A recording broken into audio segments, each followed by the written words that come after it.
2I2001 ngasigi number sida call to birak-tuna dom na dongi Pukning gi Warol phongdok bibi agani koigi season azariba number hangdok jare loinana ngasigi thorom asida bijeng tabiriba GTPL cable network ki khutangda loinana Diamond TV Facebook page Diamond TV YouTube page hariba social media ki platform loinana khusem radio app hariba thorom asida tabiriba singbu James Haigurjamna Taram Nokchari Punamapu Nasigi Pukning gi Warol gi thorom asigi damak loinana ahan bo caller kanana oi aduga kari kari habire habadu khangminasi taminasi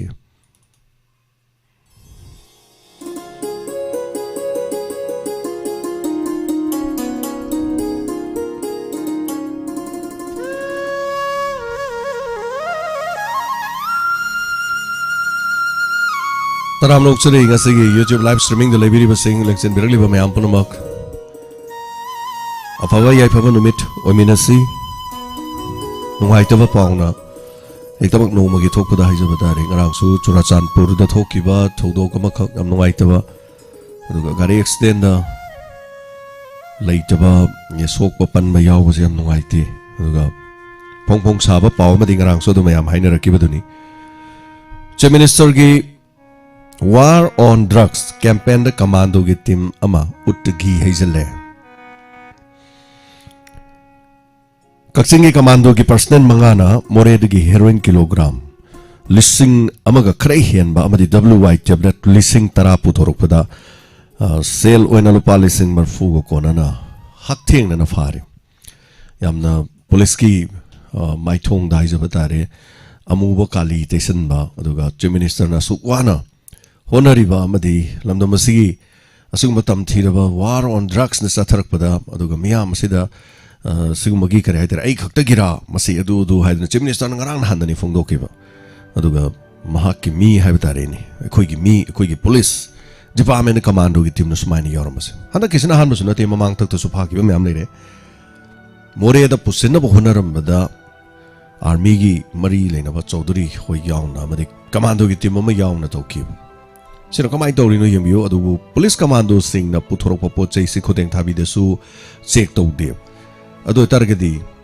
putoroy ba polam sing na si check daw doon irailay na putor gadi more rom dagi tolay ba security force sing si smay na sumyam toy na putor jala. Why should not?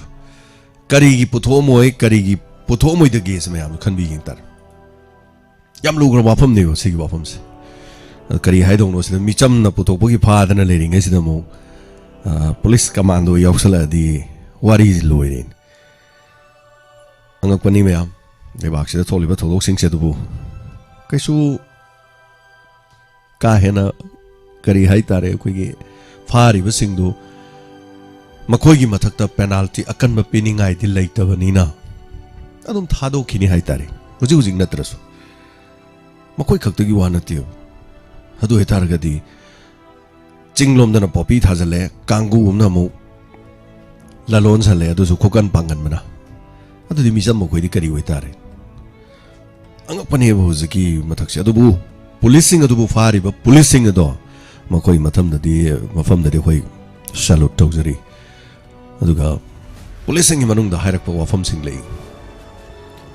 check tongning ba yam na yaw ki ba mamang da su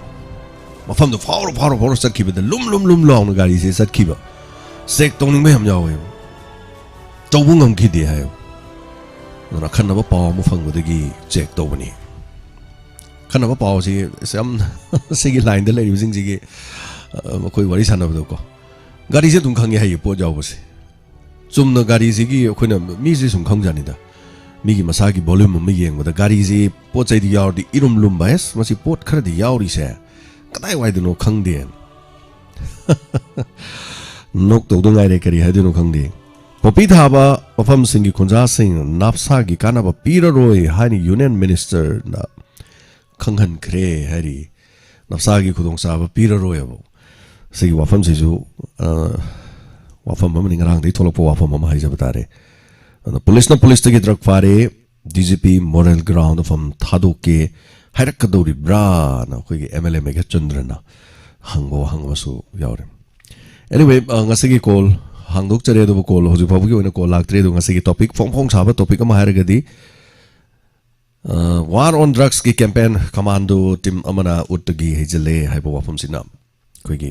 mamang thabo wafam ori yam nungai ba pauna kangpopi district ta tharamba popi pabi singyan that khre lotlamba village se phare aduga KNO na popi pambi sing numit tarani gi manungda yan that nabu warning tau khre haibo wafam masig wafam si mafong dorokli KNO na thamlakli ba wafam si yan that na bagi haiba tare wafam amadi thamdi thamai adu hojikti village ki chip sing joina phare karigino nakhoina sari ba sigum thabak si tawri se haidra ma khoi gi mathak ta oina far ga mayam zo ubire na yama so mayam gi kol nga jari nga se gi thorama se gi dhama ka duga chandel da pusina bo hona ramba urea bag chamri ge yankhai ma thoi far ke do dino hojik chandel da pusandori ba urea bag mayam se lau gi matam dana lomi sing na tampak ta har phang da gi ngau law dun lei hojik pusalliba har sing se ke do dori no popi pambi gi mathak tu da marol amtang khara tang thum jai dong no jai matam da kari hai dino popi sing chi lek law dorim ne kari kana ru ni popi du marol ani ro hon tang toro pa crore ho mari ta laga loire na khana ra khang de mi sing madugi amang badudi mayam unadre popi khaki wanat hoji tori me am sni gyum lakta hoji lerak ta phangi ba truck wy tablet sing inkalak liba na hak ya na sari ba thakli ba tori ba mayam sing sambu samnaru ro ba thadok pa yada dana do macha ma thanda ka pokcha ba mama mapa sing thok no wana lai khrapone kari um matam da center sing da lady se khoina kari hai tare masi live kum kari gum tha dana utpa nambadi yadi masi daga chatana mi geng amumuk ta biro din ha sing se kaya magyam na drug lady gain 41000 drug user lay manipur da adom thaja bibra 41000 gi mathak ta lay kyam yang gram ni ko 41000 na has adusu sahi dauri mong haktane kuntra gi makha kun gi makha ang haktane si manung si mong nupi yausal ne khalak liba nupi masa sing mong yausal lai nuna aduk luraba sigum bagi tan fama ma da hai jabatai imong manung kang kong chai kre mong sirabi mong manung macha masu mang dan loi kre mong manung kai dana na piri ba sai theng sing asida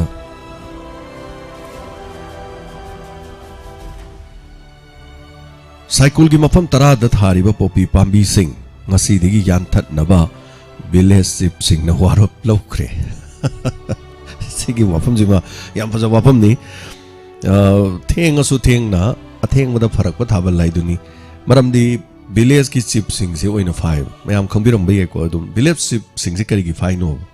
popi thabana mi atopam na thai village sip sing se kai gi fari no ching da rule ma lai ri ba rule se mayam khangbiram ani ko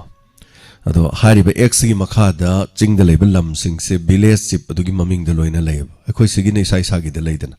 to mana thar ji to ma fa doi ne chaw na thar chaw fa doi ni makoi di lam gi mapu je chip da loina maming da leibani na kana thai no na hangkan ma khangde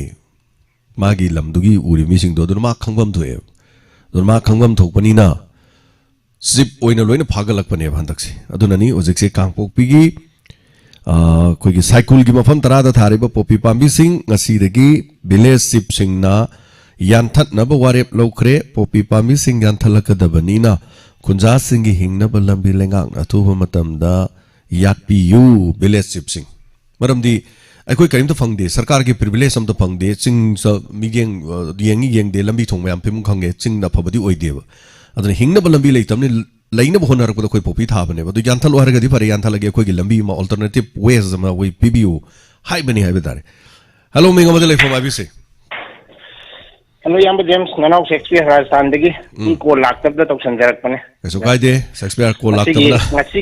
ngasi gi headlines di fajare ngarang adum haina gi budo dum mai am social media pau khona bagi ado chumma mina kai pai lai yamba nok tok da ngai re ngam chumni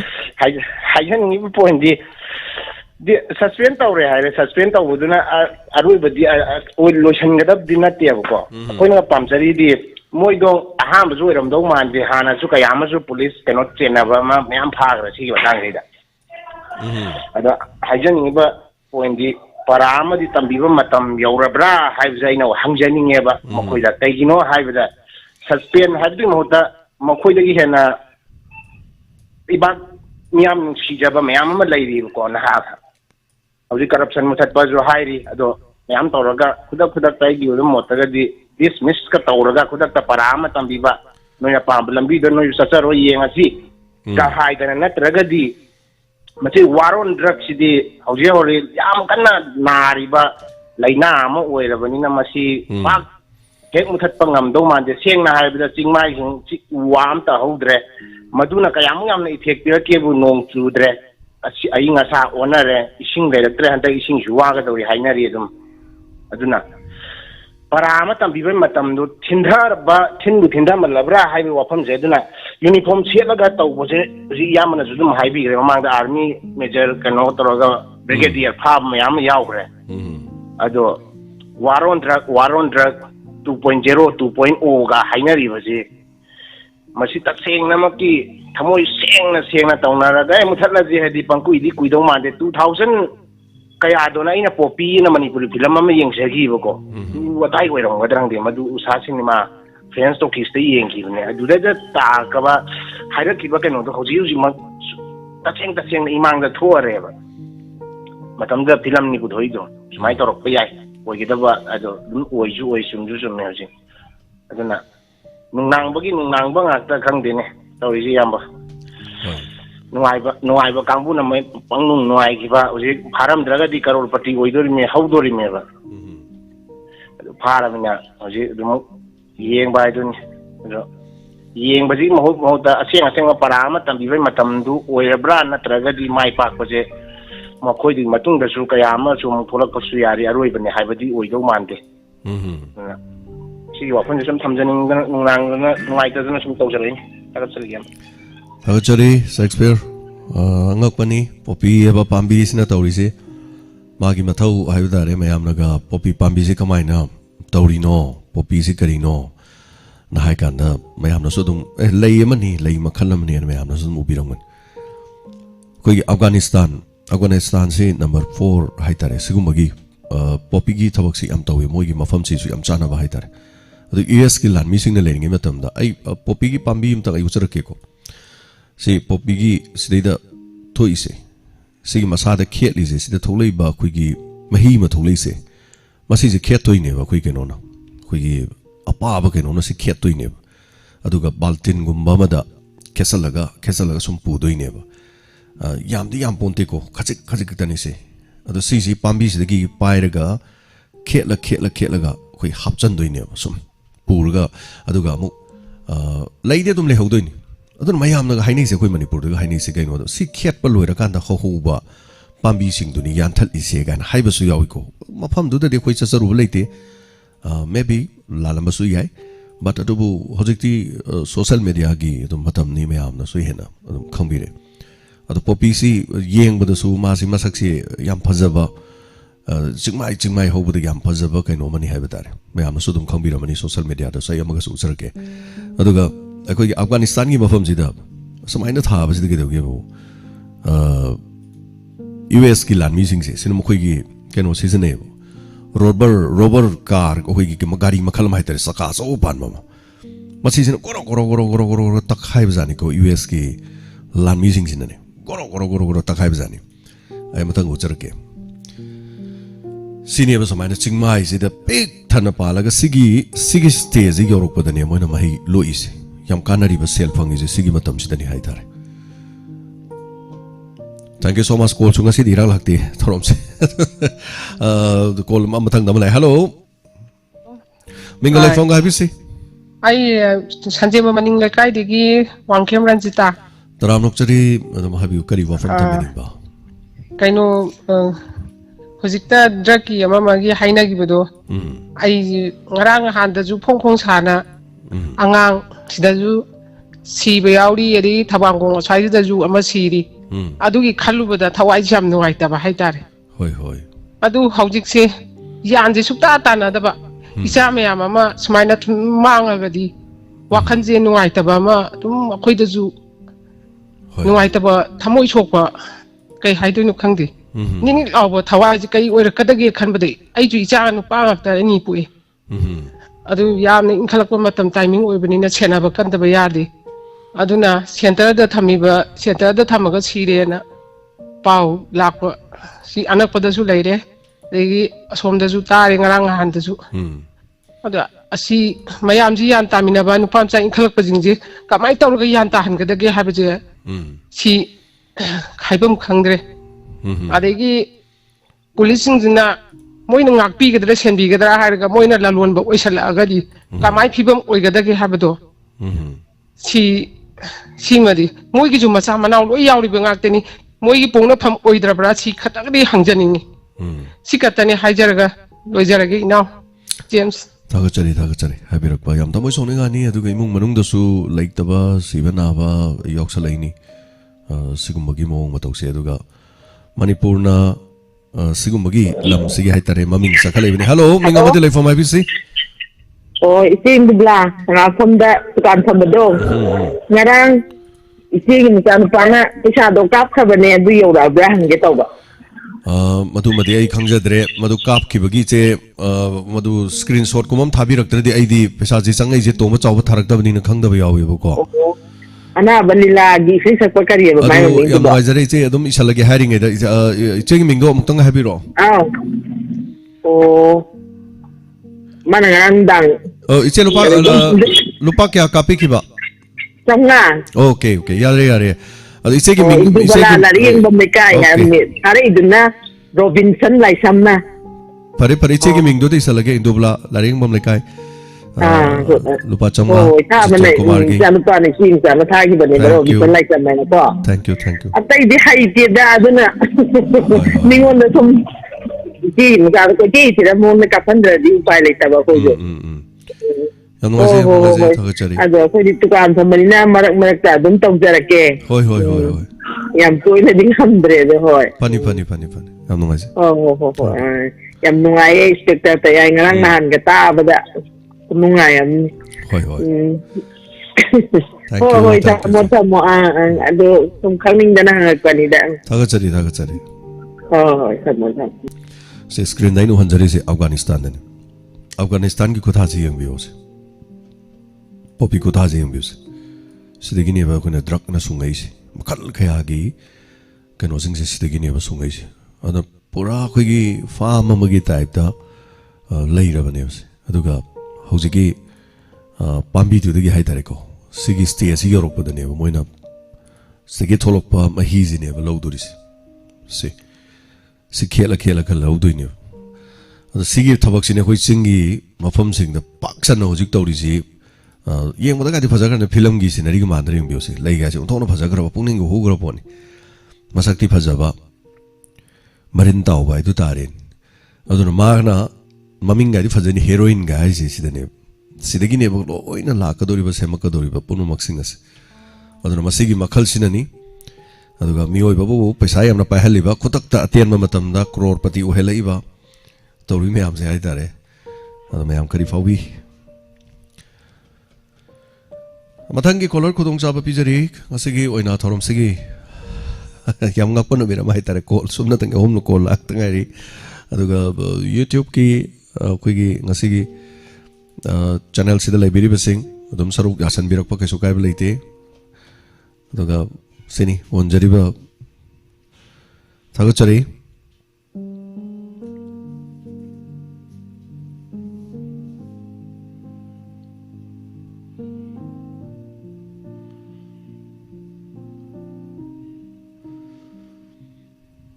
ꯃꯌꯥꯝꯒꯤ live ꯆꯥꯠ ꯀꯣꯃꯦꯟꯠꯁꯤ ꯌꯦꯡꯕꯅꯤ ꯄꯥꯊꯣꯛꯄ ꯌꯥꯕ ꯃꯌꯥꯝꯗ ꯀꯥꯟꯅꯕ ꯌꯥꯕ ꯌꯥꯎꯕ꯭ꯔꯥꯅ ꯑꯗꯨꯕꯨ anyway Hello. ꯃꯤꯡꯒ ꯂꯩꯐꯝꯒ ꯇꯥꯛꯄꯤꯁꯤ Debla, Ogaidagi. ꯇꯥꯛꯄꯤꯌꯨ ꯀꯔꯤ ꯍꯥꯏꯕꯤꯅꯤꯡꯕ Saroigi. Inspector Kayaisu adum letana chang naina tajai. Pukning Waronju adum tajai. Adagi sum ponjin handagi adum tauba. Sukphangdi phangdaba. Hoi. Ada ngasidi tanjagumdana phangjare. Yam nuaizai. Adagi saroigi kaino dollar gi group tu da chu yam yaujaning ba adagi aije kaino adudu kamai to kai hai kaino tawraka da yaudong no dudi khangjadaba sar hoi ming leifam iraga dum thabiro dum message ama thanbiro ngang ahiba ma tawraga ko adu kaino adu sargi sarna tawrokpa khudingmak loimpak pungning loksing oijai adagi loimpak yamna gyan pibiba du thoi sarna tawjera I tawbiriba khudingmak loimpak aduduna yamna sargu chu yamna thagatsari adu ngasidi ahanba phangwanina sar yamna ju yam nuaizai thank you khanghaudana chat nahan gai di adum try tawti su phang dabaneba ngasidi sat launa phangwasida yamna harawaga kaiga hoi haibom khangde thank you sir si hairaga thamjarage sir thank you so much thagachari saruga birapa yam nuaizai imphal gi kun mapan suba book fair gi mate amatang haja tare sum onjai yamna imphal book fair gi tidim da hoje pangtholiba sigi mate kama madaga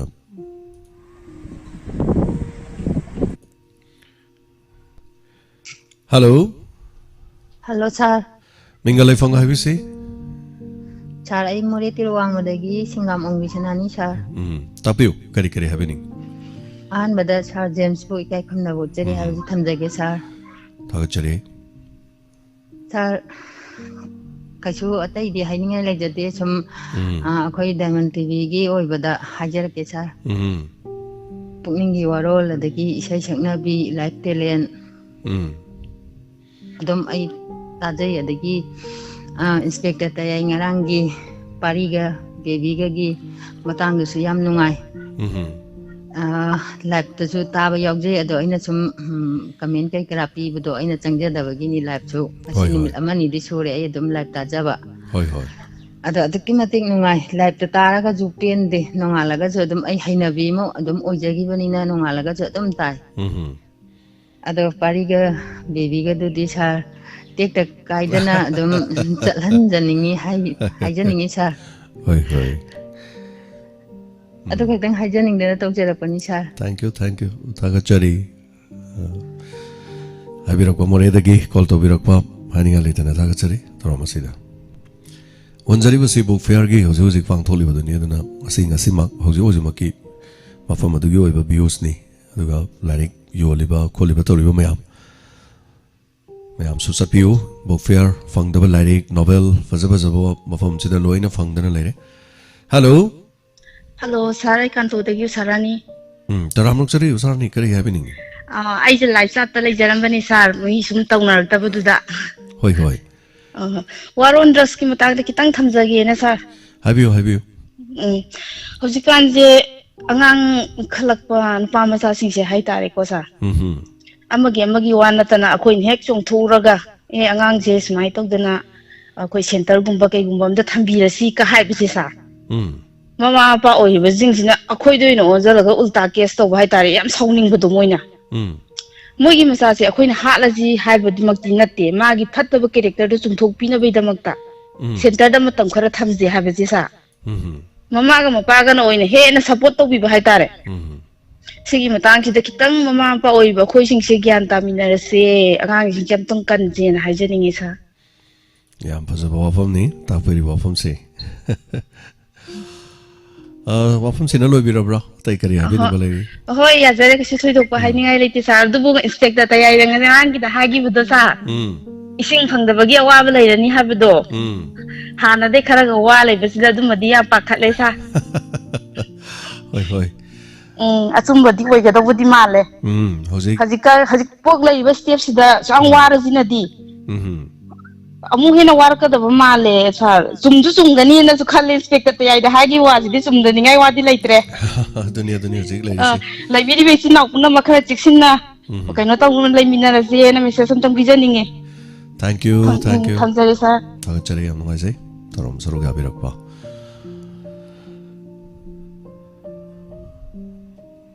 Aduga ngasigi video uhan birakpa waja anan hanana thagachari waja anan bo. Hello. Hello Nelson tabira bro. Nelson tana daba male. Amana to birakpa yai Nelson. Asa idi call se dum khara hangi aduga. Hello. Hello, good afternoon, sir. Good afternoon, Madam Santi. Sir, call so kitang latpad sum try tawjarakpani sir. Ngai mayam yauksan birakpa yam ngai. Habiu. Sir, sum matam se thoiba situation se sum nungai taba sum khoi da sum pok pa se sum sauning bo kai bo wakal di phongdok ning ba se mayam sum leiba. Mani. Thoiba thodok se khoi gi aham ba thodok su oira moi kwana su hai khoi mayam na su khalli pau se thing se su nei na ba su lo yaubi hainagi ba para no mata su isai nong ta sum ngandana tokte hai ba do.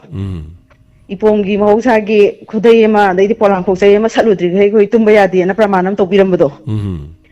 Makoi makoi gi masa masu singdi khoi gi charak kanu ko haidar nung daga lari iraga thamam bazala makoi ja. Pukning da sum khalli se. Oi. Akoi saida ama leirame matamam da akoi gi matam du da khoi na sahi tare ni pantara am ko subo matam si makoi si am nungai fa se mori kai ja khoi tara ko kuidri ba matam se. Hoi hoi. Makoi di lalon ba se phajana tawraba matam se khoi gi paisa du di free da la abani na khoi gi nuare ka nung thau da na ma taw da masa sing loi sa sale ho jing ingho do loi yo na mi loi logre.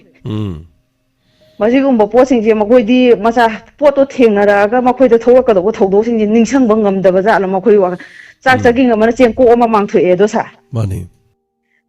akoi si leiminai ba akoi family semak da akoi iku box e samen legi damne akoi husband jo force ta leibani wari am da ko sa loina ma chen da na ba gi masa khai ta ne pan ba da mi mamang da hangoi je ba do asigumba ma makoi na pokon ba si yamna nungai te sa moi hainabi habit to na sum hanjan tawra ga ma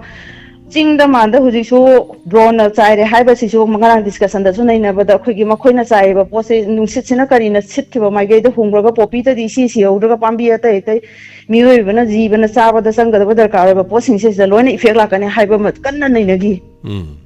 masi jo afa ba su oroi to ni tharai ba sing ji chip ka sina huji ta ga khoi gi ma khoi tha da na ba wari long na re ka na hang goi de kai do na le ho ge minister ga matam du gi ma khoi lam du gi pan bi ba sing do wari am da Hojikta to warep laure kai si bu na asuk sanga ba matam se kari tawdana leibi hobunu sini tholai ba posing ma ho sana am na palam de pusala ko ne du tawune to singmai se tampak se hojik tawri ba dai di khoi gi manung gi mapan gi misu a ching da di ma da di yam lei hai wari bu ko sapa ama haira ga wari yam sangna bai wala to loin I khang ba u ba yara ba so pak tak na handak ta ga ura iba phibam maya ma yam na nungai te ma si tawri ba thabak se sa khoi gi Jumthong khudingi pandukan khudingi phangdaba pot leiroi doribagi thawdo ama sum tawsala di accident na kaya ama hat nomai guli na sibadagi accident na sibane na mayam lautho leiringai se hujina guli jaraga lukhrabi se yum tara lebada lukhrabi nipa leire huji matam jaista aduki mati yamna leigre nisha sina mangriba mayam se yu legalize tawne tawrambadagi hujina popi rom da pai dana thadana tawkhala kai dawruni ta sauning da na pangangangi Eso kai de dum marik chum na dum hai bi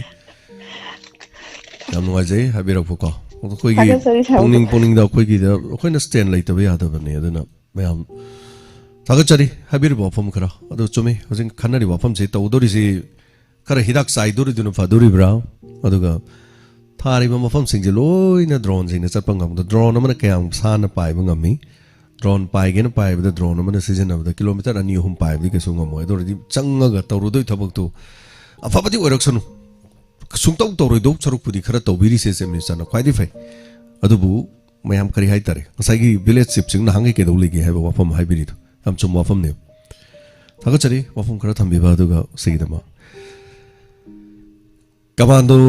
ki makhut gi commando na pha ba lugre bo ji matam Nok tàu cái ngày đấy. Hello. Hello. Taram lok chari ming lai from IPC. Nelson hangang de ki taw. Nelson taram lok chari have you? Kari have ning. Ki ꯅꯨꯃꯤꯠ 5ꯅꯤ 6ꯅꯤ ꯃꯨꯛꯇꯤ ꯐꯥꯖꯔꯦ ꯅꯅꯥꯎ ꯑꯩꯈꯣꯏꯒꯤ ꯏꯝꯐꯥꯜꯒꯤ watch tower ꯑꯃ ꯊꯥꯡꯃꯩꯕꯟ ꯆꯤꯡꯗ ꯁꯥꯕꯤꯕꯁꯦ ꯑꯁꯤ ꯐꯖꯩ ꯑꯩꯈꯣꯏ ꯄꯥꯕꯨꯡ ꯕꯤꯔꯦꯟ ꯁꯥꯕꯤꯕꯁꯦ ꯑꯗꯣ ꯀꯥꯖꯔꯨꯔꯦꯕ ꯑꯗꯨ ꯀꯥꯖꯔꯨꯕꯁꯤꯗ ꯑꯩꯈꯣꯏꯒꯤ ꯃꯊꯛꯀꯤ ꯑꯅꯤꯁꯨꯕ ꯇꯥꯋꯔ ꯍꯥꯏꯇꯥꯔꯦꯀꯣ ꯑꯗꯣ ꯁꯤꯗꯩꯁꯤꯗ ꯁꯨꯏ ꯕꯣꯛꯁ ꯊꯣꯡ ꯀꯔꯤ ꯀꯥꯁꯦ ꯀꯩ ꯍꯥꯏꯇꯥꯔꯦ ꯐꯛꯀꯥꯏꯔꯒ ꯑꯗꯨꯗꯩ ꯕꯣꯛꯁꯀꯁꯦ ꯌꯥꯎꯔꯝꯗꯕꯤꯀꯣ ꯑꯗꯨꯗꯒꯤ ꯃꯤꯡꯖꯦꯜ ꯊꯣꯡꯅꯥꯎꯒꯤ ꯃꯤꯡꯖꯦꯜꯒꯁꯦ ꯀꯥꯏꯕꯤ ꯊꯧꯗꯣꯛꯈꯤꯕꯤ ꯇꯧꯕ ꯂꯩꯔꯝꯕ ꯍꯥꯏꯇꯥꯔꯦ ꯅꯨꯡꯉꯥꯏꯖꯗꯕ ꯍꯥꯏꯇꯥꯔꯦ ꯁꯨꯝ ꯃꯌꯥꯝꯒꯤ ꯄꯥꯕ꯭ꯂꯤꯛꯀꯤꯅꯀꯣ ꯃꯌꯥꯝꯒꯤ ꯐꯅꯅꯕ ꯐꯖꯅꯕ ꯁꯥꯔꯤꯅꯦꯕ ꯑꯗꯨꯒ ꯑꯁꯨꯃꯥꯏꯅ ꯇꯧꯔꯝꯕꯁꯦ ꯑꯁꯤ ꯅꯨꯡꯉꯥꯏꯇꯕ ꯍꯥꯏꯇꯥꯔꯦ ꯑꯗꯣ ꯌꯥꯝꯅ ꯅꯨꯡꯉꯥꯏꯖꯗꯕꯗꯣ ꯑꯁꯤꯃ ꯐꯣꯡꯗꯣꯛꯆꯒꯦ ꯑꯗꯨꯒ ꯃꯊꯪꯗ ꯑꯩꯈꯣꯏꯒꯤ ꯒꯥꯔꯤ ꯑꯩꯈꯣꯏꯒꯤ ꯄꯦꯁꯦꯟꯖꯔꯕꯨ ꯍꯥꯏꯔꯁꯨ ꯅꯠꯇ꯭ꯔꯒ ꯄ꯭ꯔꯥꯏꯚꯦꯠꯇꯕꯨ ꯍꯥꯏꯔꯁꯨ ꯑꯩꯈꯣꯏꯒꯤ ꯒꯥꯔꯤ ꯊꯣꯡꯅꯥꯎꯗꯒꯤ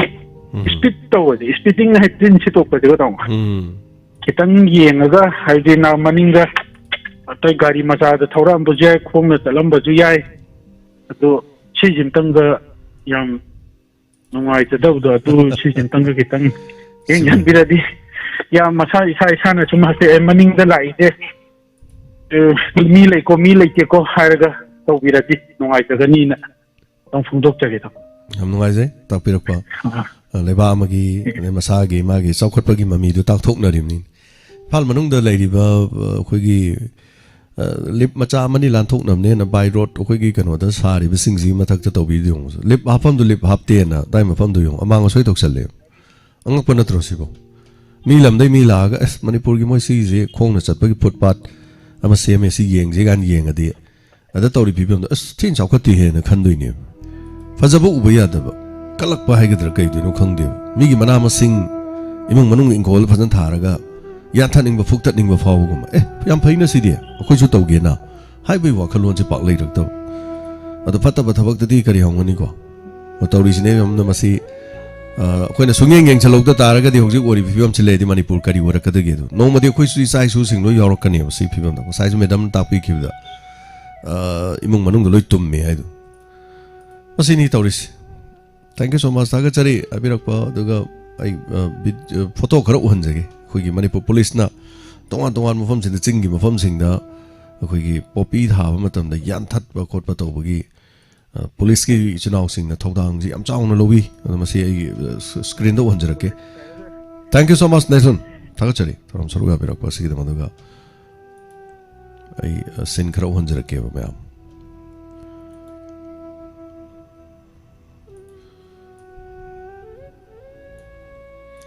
Manipur Police is now sing.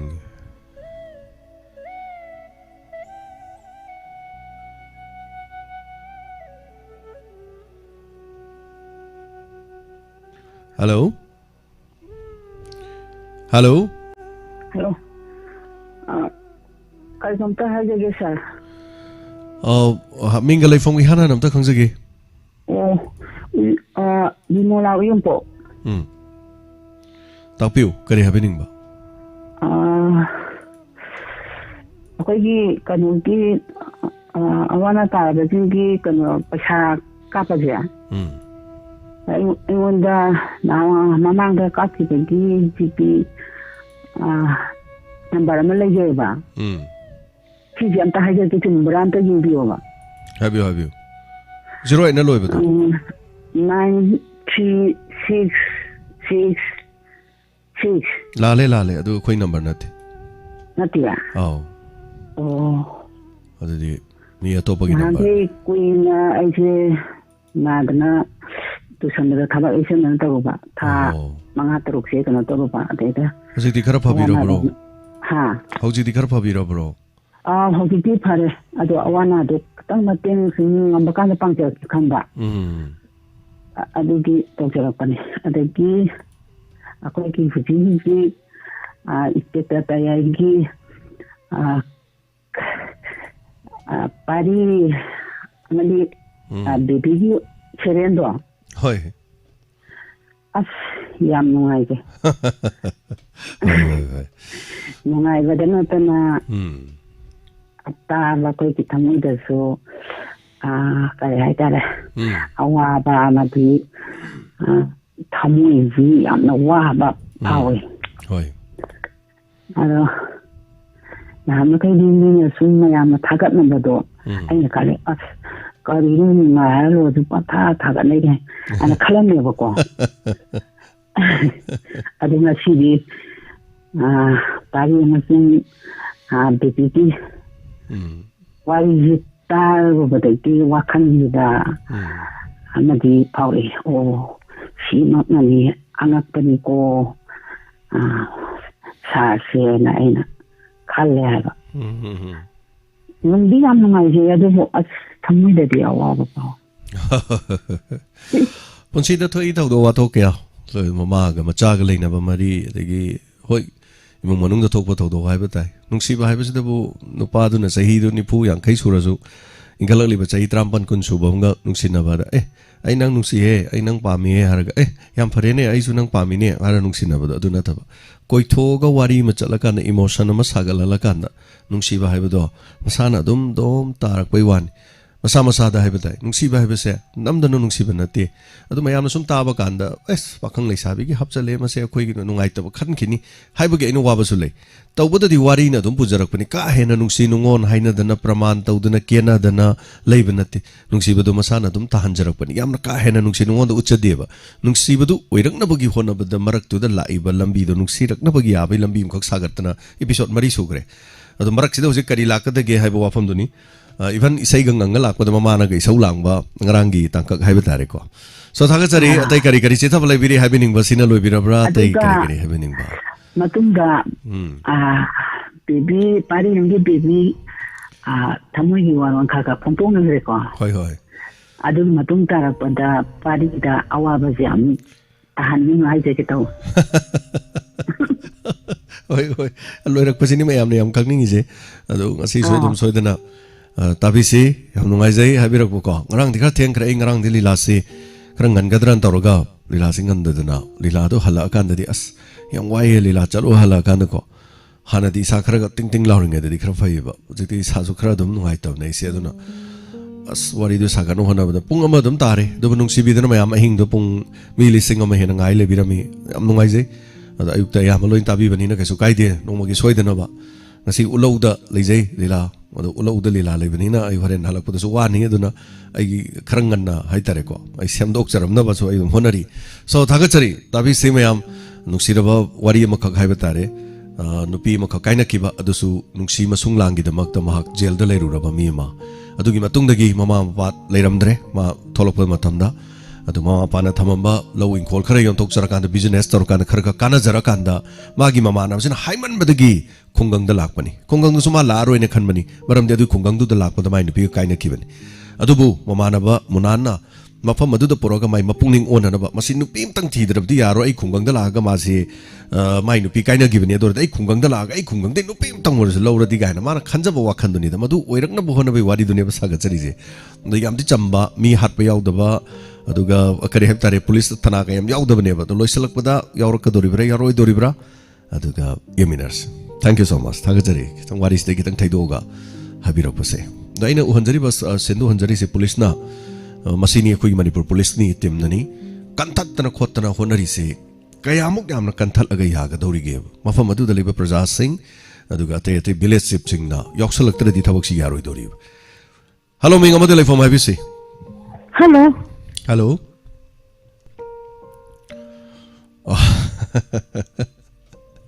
ꯍꯜꯂꯣꯅ ꯀꯧꯕꯤꯔꯝꯃꯦ ꯑꯗꯨ ꯊꯝꯈ꯭ꯔꯦ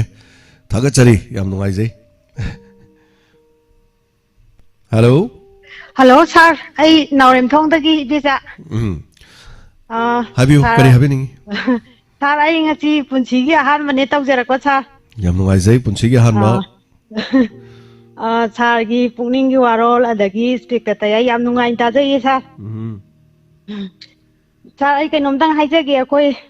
ꯅꯥꯎꯔꯦꯝꯊꯣꯡ ꯑꯩꯈꯣꯏ ꯁ꯭ꯋꯥꯏꯁꯦ ꯏꯁꯤꯡꯁꯦ ꯑꯗꯨꯛꯀꯤ ꯃꯇꯤꯛ ꯋꯥꯔꯕ ꯍꯥꯏꯇꯥꯔꯦ ꯁꯥꯔ ꯑꯗꯨꯏꯗꯨꯅ ꯏꯁꯤꯡꯁꯦ ꯈꯤꯇꯪ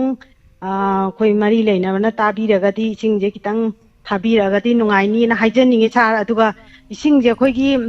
नहांगैदी नोमा काला नोमा थाबी तौरंबनेबको सार अदो हुजिक्ति था मखाय मे हेंजले अदो अखोइदी सुम पुखी नुंगीजु लेनबा नतबनिना इसिंगजे तुकी मति वारबा सार aduna chi khaktang haijaninge sa ai Thank you. Thagachari. thamjaragi sa Thagachari. Karai degi no jai sing pidori jam lu wani. Turian sing later di jam lu kra bai tarin. Akoi na train gi kano ga leidana kare Assam gi turian chau du degi sing pura ga la ga sing bithar ne zu leite do. Lu kre bo jik ji thangai se na nong si ta ba matam di oidri. Aduna yaksang matam hai tare me tha da nong ai le di sadu matam da di soi wana ra ne. Amon and ising pang da na lebak to kom tawraga ising anai bu to sokpagi mapalam da hojik jik thoi ba Nigeria daga hojik thoi ji aroi bine ba toris hello mingal lai phanga tapisi sir sumdegi tapiu kari evening sir I ask away tapisi kari happening ba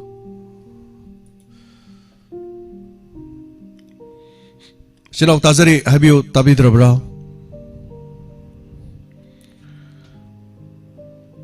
call si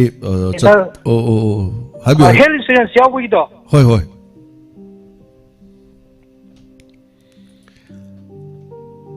Sinau tabidrabra male call si line si kita nungai tabo tabidrabra Hello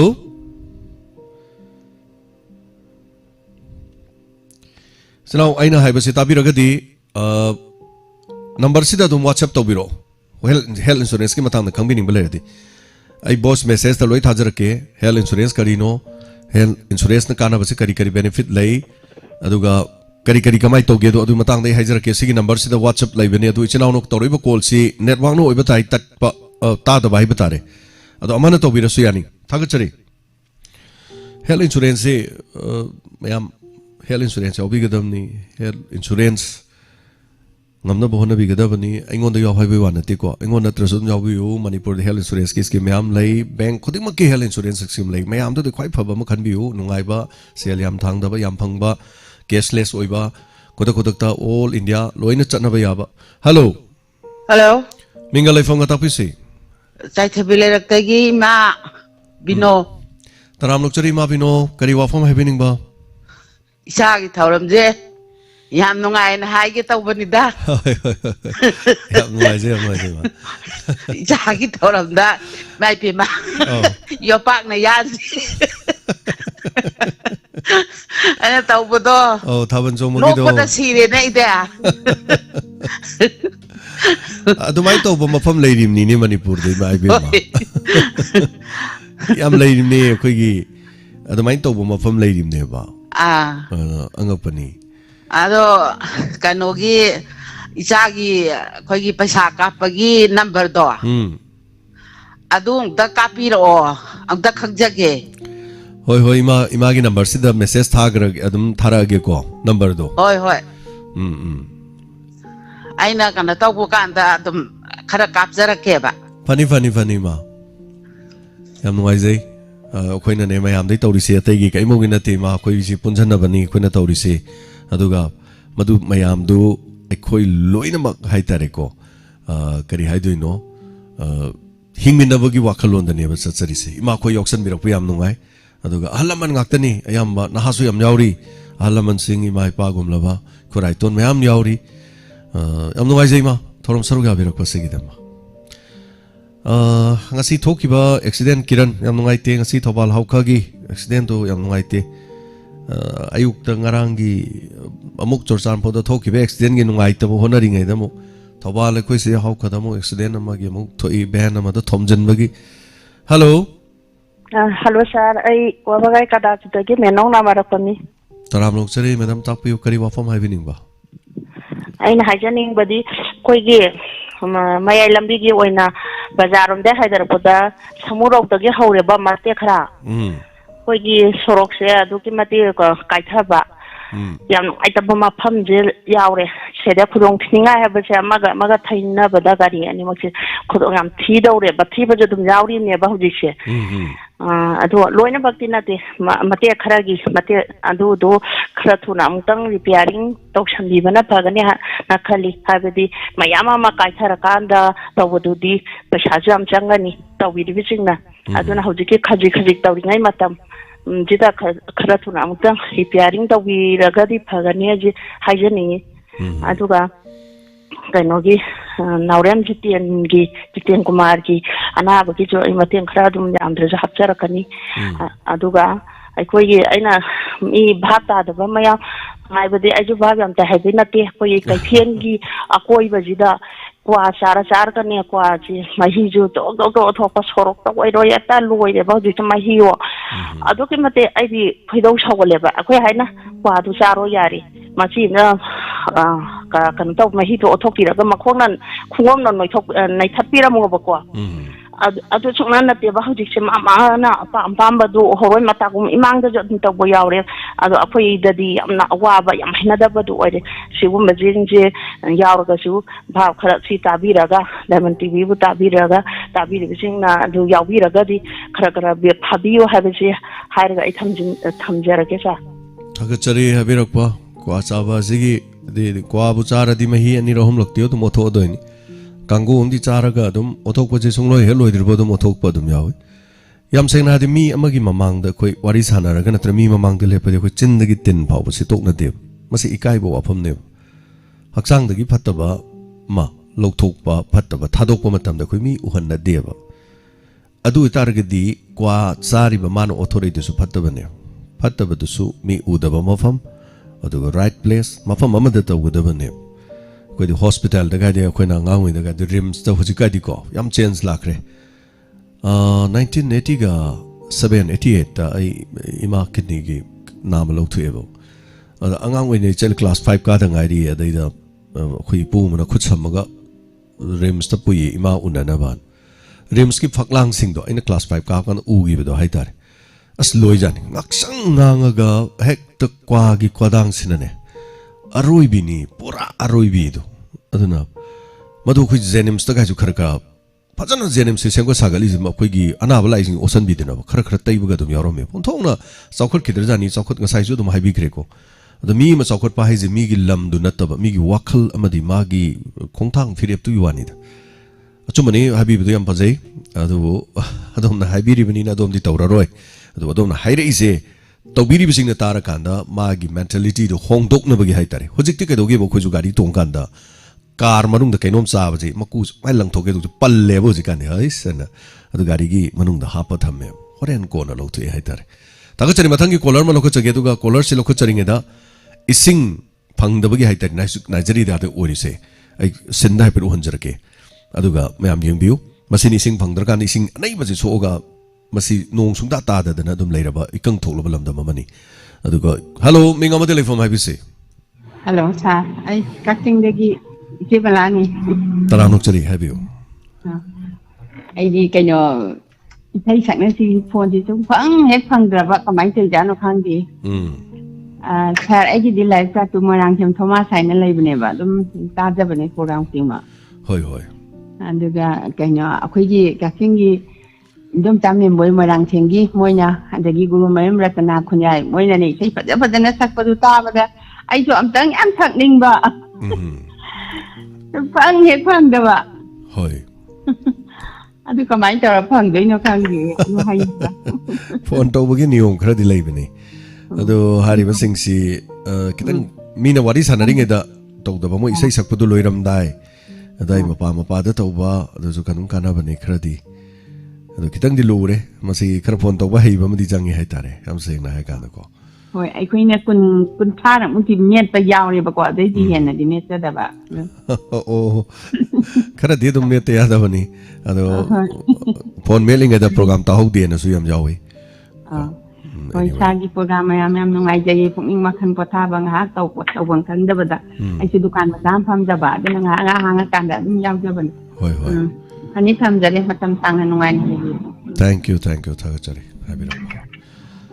ꯄꯨꯛꯅꯤꯡ ꯋꯥꯈꯜ ꯋꯥꯔꯛꯄ ꯄꯨꯛꯅꯤꯡ ꯋꯥꯈꯜ ꯐꯥꯊꯕ ꯍꯥꯏꯕꯁꯦ ꯃꯁꯤꯅꯤ ꯑꯩꯈꯣꯏꯗ ꯈ꯭ꯋꯥꯏꯗꯒꯤ ꯃꯔꯨꯑꯣꯏꯁꯦ ꯄꯨꯛꯅꯤꯡꯅꯕ ꯅꯨꯡꯉꯥꯏꯇ꯭ꯔꯗꯤꯅꯦ ꯁꯨꯛꯅꯨꯡ ꯅꯨꯡꯉꯥꯏꯔꯣꯏꯕ ꯅꯨꯃꯤꯠꯇꯨ ꯑꯁꯥꯎꯕ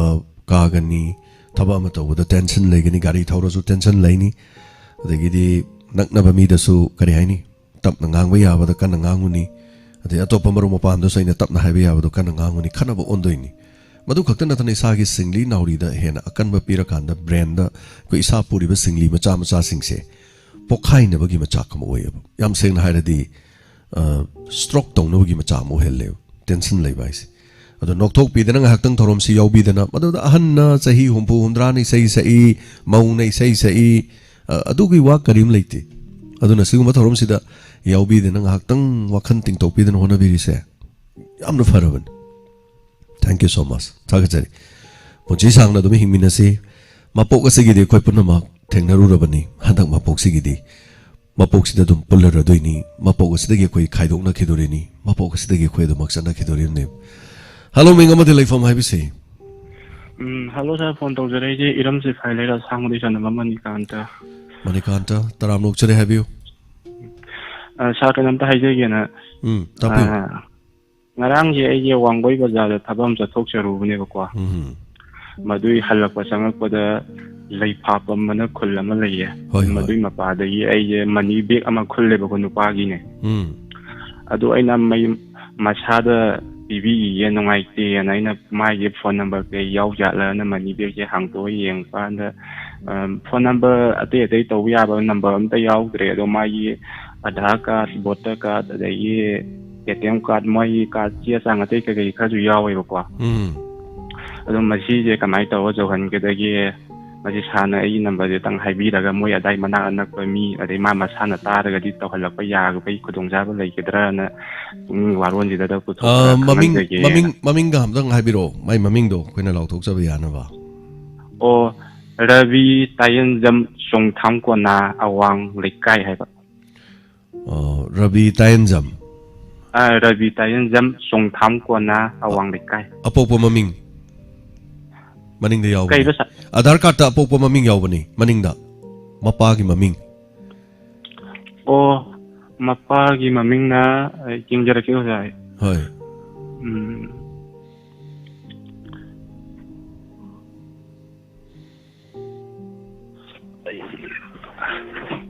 ꯀꯥꯏ ꯂꯩꯒꯦꯔꯦ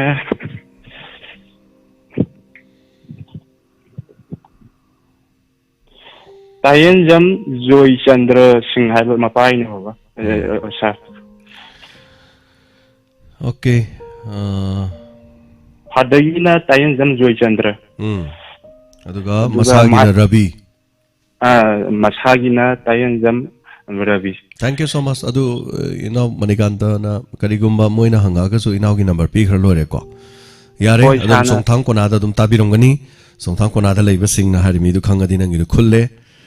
ꯀꯣ ꯁꯨꯃꯥꯏꯅ ꯇꯧꯗꯅꯅ ꯍꯥꯏꯔ ꯂꯣꯏꯔꯦ ꯁꯣ ꯊꯦꯡꯛ ꯌꯨ ꯁꯣ ꯃꯆ ꯏꯅꯥꯎ ꯍꯥꯏꯕꯤꯔꯛꯄ ꯃꯅꯤꯀꯥꯟꯇ ꯊꯥꯒꯠꯆꯔꯤ ꯑꯙꯥꯔ ꯀꯥꯔꯗ ꯑꯃ ꯇꯥꯟꯕ ꯑꯗꯨꯒ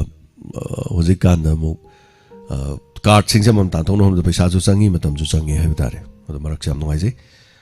ꯊꯥꯒꯠꯆꯔꯤ ꯁꯣꯔꯥꯏꯁꯝ ꯕꯤꯀ꯭ꯔꯝꯖꯤꯠ ꯍꯧꯖꯤꯛ ꯐꯥꯎꯕꯗ ꯃꯣꯔ ꯗꯦꯟ ꯃꯤ 61 ꯁꯨꯔꯦ ꯍꯥꯏꯔꯤ ꯕꯤꯄꯤ ꯁ꯭ꯇ꯭ꯔꯣꯛ ꯇꯧꯕꯗ ꯀꯟꯈꯤꯕ ꯉꯥꯛꯄꯤꯒꯅꯤ ꯁ꯭ꯇ꯭ꯔꯣꯛ ꯅꯠꯇꯦ overdose thank you so much Bikramjit ꯍꯜꯂꯣ ꯃꯤꯡ ꯑꯃꯗꯤ ꯂꯩꯐꯝ ꯍꯥꯏꯕꯤꯁꯤ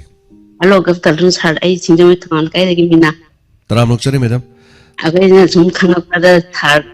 ꯑꯗꯨꯝ ꯇꯥꯔꯒꯗꯤ ꯁꯥꯎꯅꯤꯡꯕꯁꯨ ꯌꯥꯏꯀꯣ ꯑꯁꯦꯡꯕ ꯑꯆꯨꯝꯕ ꯍꯥꯏꯕꯗꯤ ꯑꯗꯨꯝ ꯇꯧꯗꯕ ꯃꯤꯗꯗꯤ ꯇꯧꯏ ꯍꯥꯏꯕ ꯌꯥꯄꯣꯠ ꯇꯧꯗꯕ ꯃꯤꯗ ꯇꯧꯏ ꯁꯨꯃꯥꯏꯅ ꯀꯩꯅꯣ ꯇꯧꯖ ꯑꯩꯅ ꯍꯥꯏꯅꯤꯡꯉꯤꯅ ꯑꯩꯈꯣꯏꯅ ꯊꯥꯏꯅ ꯄꯥꯜꯂꯤꯕ ꯁꯔꯀꯥꯔꯗꯣ ꯃꯃꯥꯡꯒꯤ ꯁꯔꯀꯥꯔ ꯍꯥꯏꯇꯥꯔꯦꯅꯦꯀோ ꯑꯩꯈꯣꯏꯅ ꯄꯥꯟꯕ ꯃꯇꯝꯗ ꯑꯩꯈꯣꯏꯒꯤ ꯏꯀꯣꯅꯣꯃꯤꯛ ꯄꯣꯀꯦꯠꯁꯤ ꯌꯥꯝ ꯀꯨꯏꯅ ꯇꯧꯕꯁꯤꯗ ꯑꯩꯈꯣꯏꯒꯤ ꯄꯦꯇ꯭ꯔꯣꯜꯁꯤ ꯐꯪꯗꯗꯅ ꯑꯍꯤꯡ ꯅꯣꯡꯌꯥꯏꯗ ꯂꯦꯞꯅꯗꯅ ꯇꯧꯈꯤꯕ ꯊꯥꯔꯁꯨ ꯈꯪꯕꯤꯔꯝꯒꯅꯤꯀꯣ ꯑꯗꯨꯒꯤ ꯃꯇꯝꯗ ꯄꯨꯂꯤꯁꯇꯒꯤ ꯃꯣꯏ ꯊꯕꯛ ꯇꯧꯕꯗꯒꯤ ꯂꯧꯔꯗꯤ ꯐꯪꯉꯤ ꯍꯥꯏꯗꯅ ꯃꯌꯥꯝ ꯑꯃꯁꯨ ꯇꯧꯅꯈꯤ ꯑꯗꯣ ꯃꯁꯤ ꯊꯕꯛꯁꯤ ꯉꯁꯤ ꯉꯔꯥꯡꯗꯒꯤ ꯅꯠꯇꯦ ꯃꯈꯣꯏꯁꯨ ꯑꯗꯨꯝ ꯆꯦꯟꯅꯕꯁꯦ ꯍꯤꯔꯝ ꯈꯨꯗꯤꯡꯃꯛꯇ ꯄꯨꯂꯤꯁꯇꯒꯤ ꯐꯪꯕꯅꯤ ꯍꯥꯏꯕꯁꯦ ꯃꯌꯥꯝ ꯑꯃ ꯌꯥꯎꯈ꯭ꯔꯦ ꯉꯁꯤꯒꯤ ꯉꯔꯥꯡꯒꯤ ꯗ꯭ꯔꯒꯁꯤ ꯅꯠꯇꯕꯗꯁꯨ ꯑꯁꯤ ꯃꯈꯣꯏꯁꯤ ꯄꯨꯛꯆꯦꯟ ꯁꯦꯡꯕꯁꯤ ꯃꯌꯥꯝ ꯐꯣꯡꯗꯣꯛꯅꯈ꯭ꯔꯁꯨ ꯁꯦꯡꯒꯗꯧꯕ ꯃꯤꯗꯨꯅ ꯁꯦꯡꯗ꯭ꯔꯗꯤ ꯁꯦꯡꯉꯨ ꯍꯥꯏ ꯌꯥꯄꯣꯟꯇꯦ ꯑꯩꯈꯣꯏꯒꯤ ꯄꯣꯛꯊꯣꯔꯛꯄꯗꯒꯤ ꯍꯥꯏꯅꯩ ꯃꯤꯑꯣꯏꯕꯅ ꯍꯨꯔꯥꯟꯕꯒꯤ ꯁꯥꯒꯩ ꯂꯩꯇꯦ ꯆꯥꯕꯒꯤ ꯁꯥꯒꯩ ꯂꯩꯇꯦ ꯍꯥꯏꯗꯅ ꯍꯨꯔꯥꯟꯕꯁꯤ ꯁꯥꯒꯩ ꯂꯩꯕ ꯅꯠꯇꯦ ꯄꯨꯂꯤꯁꯇꯁꯨ ꯁꯥꯒꯩ ꯂꯩꯕꯒꯤ ꯀꯩꯅꯣ ꯇꯧꯕꯒꯤ ꯋꯥꯐꯝ ꯅꯠꯇꯦ ꯑꯗꯨꯁꯨ ꯑꯩꯅ ꯇꯧꯔꯔꯣꯏ ꯍꯥꯏꯅ ꯇꯧꯈꯤꯗ꯭ꯔꯕ ꯏꯁꯥꯁꯨ ꯉꯥꯏꯔꯦ ꯑꯩꯅ ꯆꯥꯔꯔꯣꯏ ꯊꯛꯑꯔꯣꯏ ꯍꯥꯏꯕ ꯃꯇꯝꯗꯗꯤ ꯑꯩ ꯍꯥꯏꯕ ꯏꯁꯥꯁꯤꯗ ꯂꯣꯏꯅ ꯂꯩꯌꯦꯅ ꯈꯜꯂꯤ ꯁꯥꯔ ꯑꯩꯅ ꯁꯨꯝ ꯈꯟꯖꯕꯗ ꯑꯩꯒꯤ ꯅꯛꯅꯕ ꯏꯟꯚꯥꯏꯔꯟꯃꯦꯟ ꯑꯣꯏꯒꯦꯌꯨ ꯊꯕꯛ ꯇꯧꯃꯤꯟꯅꯕ ꯏꯇꯥꯇꯨꯅ ꯑꯣꯏꯔꯁꯨ ꯅꯪ ꯁꯤꯃ ꯇꯧꯈꯤ ꯍꯥꯏ ꯇꯥꯔꯒꯗꯤ ꯌꯥꯕꯒꯤ ꯃꯥꯒꯤ ꯃꯣꯠꯇꯨꯒꯤ ꯃꯇꯨꯡ ꯏꯟꯅ ꯃꯤꯅ ꯍꯧꯔꯛꯄꯗ ꯌꯥꯕꯒꯤ ꯋꯥꯅꯤ ꯁꯨꯡꯌꯥ ꯌꯥꯗꯕ ꯃꯤꯗꯨꯗꯗꯤ ꯍꯧꯕ ꯌꯥꯄꯣꯟꯇꯦꯅ ꯈꯜꯂꯦꯕ ꯃꯁꯤ ꯁꯥꯔ ꯃꯣꯔꯦꯗ ꯇꯥꯕ ꯈꯨꯗꯤꯡꯃꯛ ꯂꯣꯏ ꯍꯨꯔꯥꯟꯅꯈꯤꯕ ꯅꯠꯇꯦꯕ ꯍꯨꯔꯥꯟꯗꯕꯁꯨ ꯃꯌꯥꯝ ꯑꯃ ꯌꯥꯎꯔꯝꯒꯅꯦꯕ ꯃꯁꯤ ꯊꯝꯖꯅꯤꯡꯉꯦ ꯁꯥꯔ ꯑꯩꯒꯤ ꯃꯣꯠ ꯑꯣꯏꯅ Tagachari. More the Saliba Kudima, the Matavana, the More the lady may have this loin drug lolly, Harry upon theatre. Saying Sagring, I'm no loy mount to the police, the police story and a police law in Patino when Harry upon them. Sumila, thank you so much. Ngasi Pukning Warol the Ahan comment Pibirok Pasiki the Maganana Sumila Tagachari. Hello, Mingamadili from IBC. Oh, sir, Nili, how keep to Tampu Digi? Thank you. Sagi program se loina mathang yenge hujiki hakal liba mayam tu su yenge ko sa hoi aduga ena sagi program se am nongai taraga nopet toraga thabak su basi ubada ita no pa na wifi masu pandi re oh yam nongai re aduga sa kanogi donor group bi su yawning e bako adu si program loiraga ai message am khal thabi rakke aduga donor group ki paisa du su ai kap na ba tawrage hoi angang sing na moi gi kano le google pay le hai ko hoi moi dagi tawhallage aduga sa huji gi popi gi matang se khitang thamning ba habiyo sahi manga tara gi mamang dagi hona ekhoi gi church ki leader amasung pastor reverend mayam na sungang na dana ngamdra ba pot amane ba masisi huji sarkar na thorang lo khat bi basi yam nungai adubo kano se mafam se yo ba ngamdaba male kaigino hada huji su kano gi magi season matamnina hana chakhiba mi sing su mu loi ka khatna khre ba ko mani adu se khitang amu sidagi henna amu kano na sarkar na thorang su lo khat pi radi yam pam jaye kaigino hada masi khungi moina kano ne isi angang teenage year gum siam ne e bako sigi kani gi matam sida popi gi matam sida ado angang se addicted yam leire ba ado na sida su khoi mama oi ba kaya na su pathna su tawi adagi kaya su hai ado su yadra ba pot amani na udi sarkar la lokhat la pu yam nungai adugi matik pele ado siam na tabi daga sidagi henna mu khongthang ji yang na lokhat pi radi yam nungai gani habisu thamning ba yam base habi cham cham adu chahi mada popi thabasi amuk khakta oidabani na hojik toromani hayang amuk yan thala ma chalaga khara lerega amuk tawdau leire aduga teenagers habi aduna sa kanogi ekhoi reverend amanasu madugi area gi angang mayam du khomda angang chani mu addicted leirame hai ko hoi yam nungai te kaigino hada moise nungthinda kani se popi se moina cultivate to halani ko adagi manamduna henbani na nudang si chak chawa yadabani na ju pithe hena su tayeba chapa angang singna tambada adumaina yam phataba pot ama oiba ada khoi budi sokte angang sing chawre adagi khoi adagi area da su tangde adu su khoi khakta sep oyena nungaina leithok pathu su yade aduna popi gi wari se aina sigi hek taba matam sida kare ni thamoi mi hun se ding chomba angang tani mu addicted tuna angang kaya mu addict ohalakani haiba gumba se class tawbada ko matha yam saba hai tare aduna moina mu tamda puthara e tamgi angang mayam na su mu chare adagi hujiki nupa macha khakna tana nupi macha na su chare sumaina sum mathang sando adi mutpagi kano se chawna leiba ko aduna sumaina Pukning Warol da popi gi maram da yam pukhat pirak po kangbu su yam nungai ate su nungai adubo hujiki issue oina ko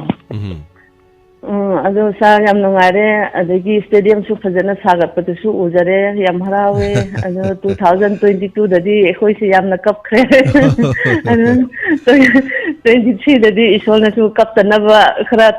kare hai sira board pg su oisanu ko hoi thank you sa thamage ado sa message ti soidana thabiro ei donald group vidu chahi amage kapa age ko aduga semga sagat pagi su angam bakra su mu hapake thank you thamage ko sa tagachari yam nungai habirak ko sigidama